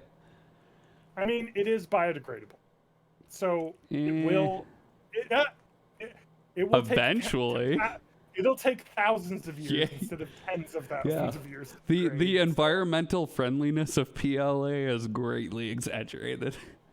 Well, the thing is it's better than ABS, which is really bad. 'cause Yeah, it but doesn't that's like degrade. saying, I don't know, that like setting a tree on fire isn't like setting the forest on fire. Like Spanky, you've it's still made of done- corn. How bad could it be? You know what else is made of corn? God, I really hope that you had something else that was made out of corn because I have nothing. Chowder, Literally every food in cream America. corn. Yeah. No, but yeah, well, it's a little bit more environmentally friendly because it isn't like petroleum from the ground based, which is Yeah, nice. and it does break down from UV light eventually, but it's a The very thing long. is it's biodegradable if you have the special enzymes added to it that allow it to biodegrade. But other than real plastic, it still does biodegrade. That's faster, why but we we're got to talking get into about- this cellulose shit. We'll print with trees. I was about to say that's the future of Yeah. 3D printing filaments is bright. There's going to be lots of really cool shit coming out, and I'm here for it. I want to print some. I want to print some of my TPU. I want to get some weird bendy prints. I Yeah. hear it's bullshit to work with, so I'm looking forward to that. Yeah, for inspiration, just go to baddragon.com. It's not going to be like medical grade, so do not actually use them. But Okay. Well, you can use them. You just can throw them away after you've used yeah, them at one time because use. they won't be clean. They're one time. Well, that's.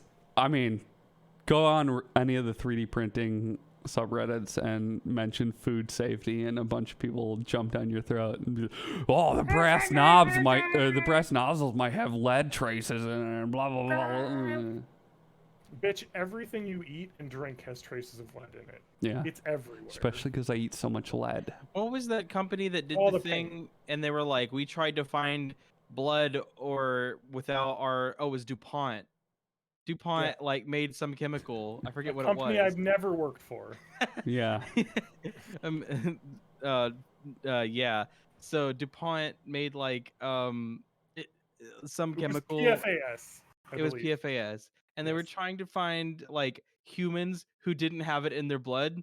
And they fucking like did. It was like this tribal, like the Yep. only humans they could find was like this tribal society on this island, and like that was it. Yeah. The Oh, cost. that and soldiers' blood from the World War II that they had archived before they like released that chemical out into the wild was the only places they could They find just blood. have the cost they have of archives of old industrial soldiers' blood. Yeah. Duh. Is this like a Captain Send it to America those- thing they're working on? Exactly. It's part of the like Okay. America program or whatever. What was that called in that? I don't know. I Probably don't some know. dumb name.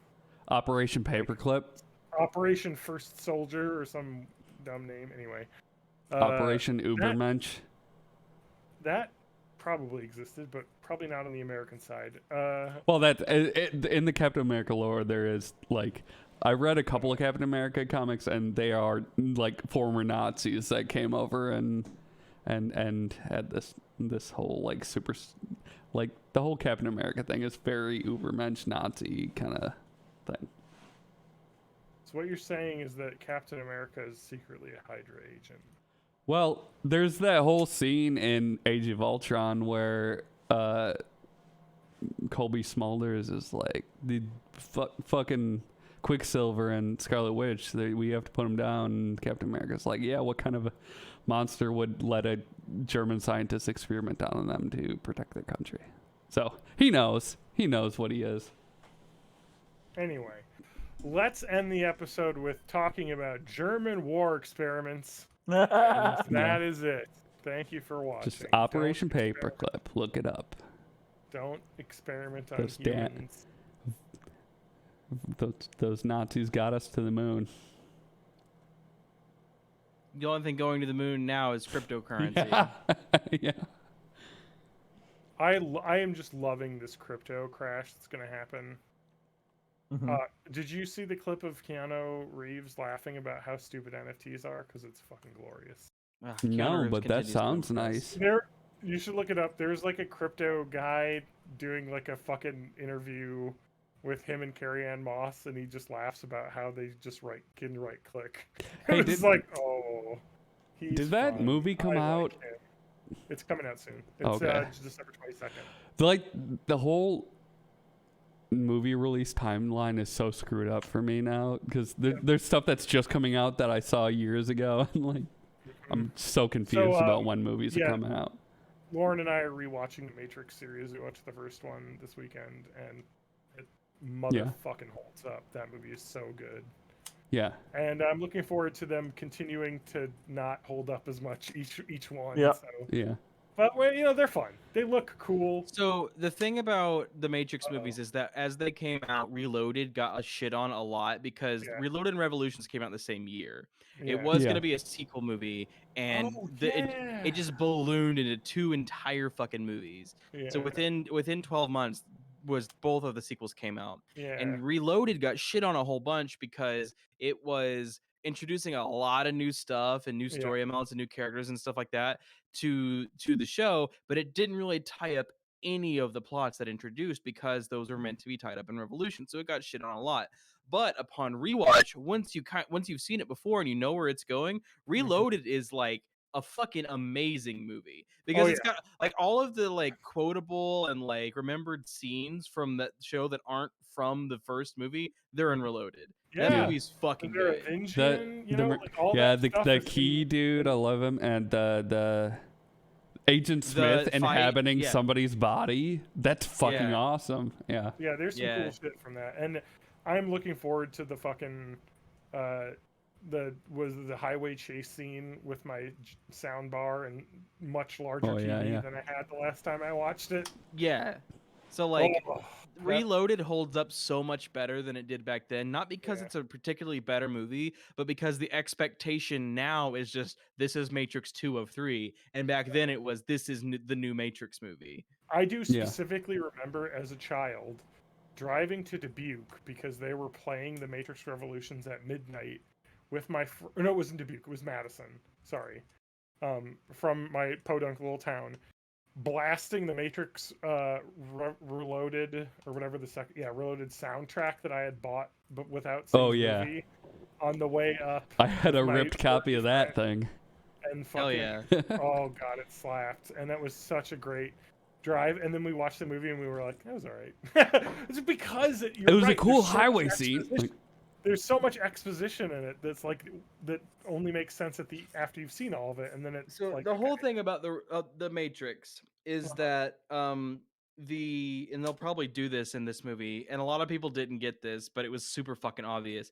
The whole world that Neo wakes up into is just a quarantine part of the Matrix. It's not the real world. The whole thing about humans would like people did like the whole humans would be terrible as batteries. It's like, yeah, that's not the real world. That's another part of the Matrix where the problems, like the people who were causing problems in the Matrix, were quarantined to because the Matrix kept trying to improve itself to run without those problem people. And where it got to was antivirus software, basically, where the viruses, such as like Neo and all them, were put into that quarantine zone of the Matrix. Put into the virus chest. Because Neo uses his fucking magic outside of the Matrix. Like, like he's obviously still in the Matrix. That's not the real world. But people didn't get that. I thought he just had Wi-Fi. A Wi-Fi hate. Wi-Fi hate. I really enjoy though, like just how committed it is to its like aesthetic as well. Like God, those movies are directed very well. And Lauren and I were just like, oh yeah, that reference is from this movie. Like, oh my God, like so much came from this, and like movies like Dodge This and like just lots of lines and things. My favorite line from the first one, out of a plethora of wonderful lines, is just, "I know kung fu." Yeah. Show the me. Best fucking line in that movie to me, because like every time I'm at work, I'm a programmer, so every time that like I'm like working on something and I just don't get it, and finally something fucking clicks to me, I go, I know kung fu. Yeah. It's exactly how it is. I also love the Neo Morpheus like fight, and then the like, you know, come at me bro like thing is like, that's from that movie. Yeah, that's good. Well, I think they got that from Bruce Lee. That's from Bruce Lee, but fair enough. But I mean, like, I think that people remember that. Yeah, I would say people our age definitely are more likely to have been exposed to that from Matrix, not Bruce Lee. Yeah. Anyway, yes. I'm more of a Brandon Lee fan. All of his non-Crow movies. All of his non-Crow movies are pure gold. So I heard, I don't know, I was trying to make a joke about fucking... Let's go, bro. What's his name? Louis C.K. The Rust movie.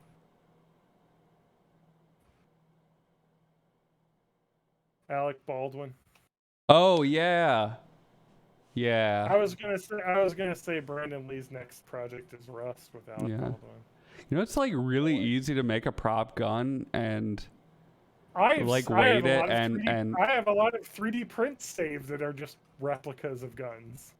And you have a remote trigger, a giant speaker that makes a loud bang, so you get genuine reaction. There's like ways to do this that don't involve shooting someone. Blanks. But the thing is that like you don't realize that that's like a whole fucking like Hollywood like union industry of like armorists and the like, weapons master in film is like that's the person that really fucked up.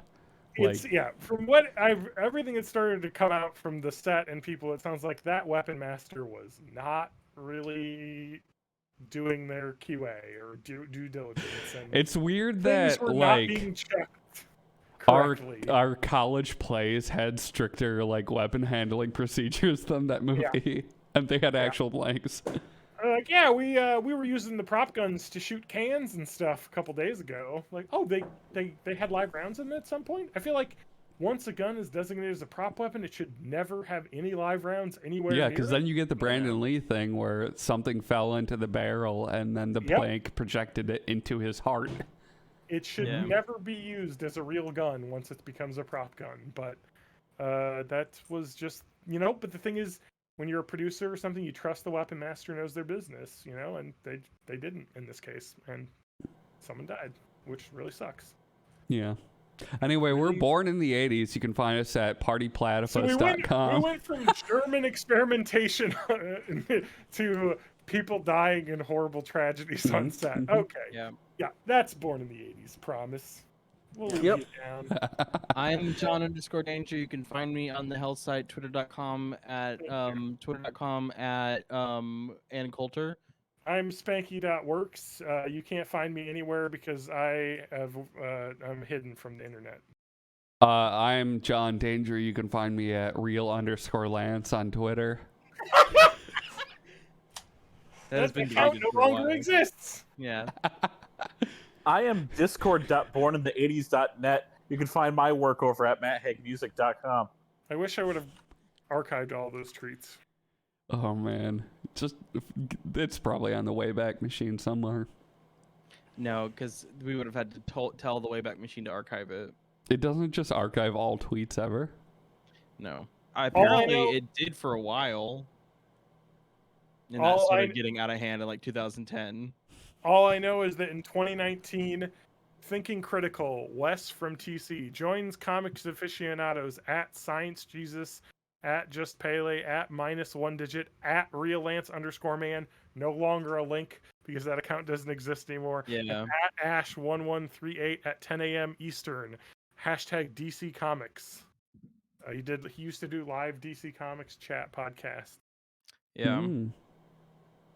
with this guy called Thinking Critical, who I have blocked.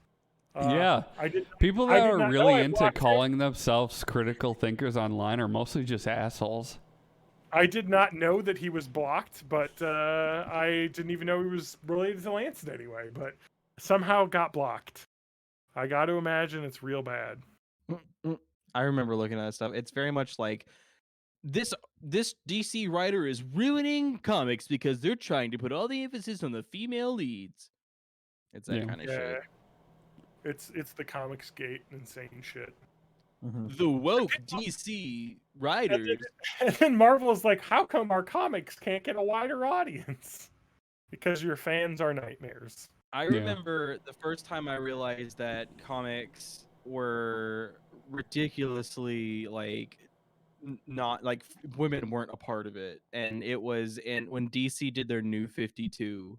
I remember, I can't remember which one it was, but they had like, I think before they did their New 52, about 8%, maybe 9% of their writing staff was women.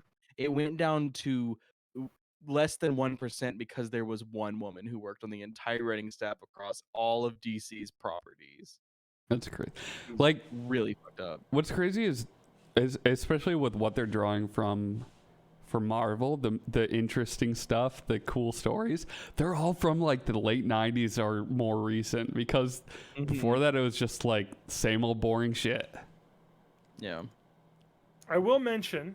Are we off Twitch, by the way? Oh, we can be. Why I'm don't just- you? Are you going gonna to say some racial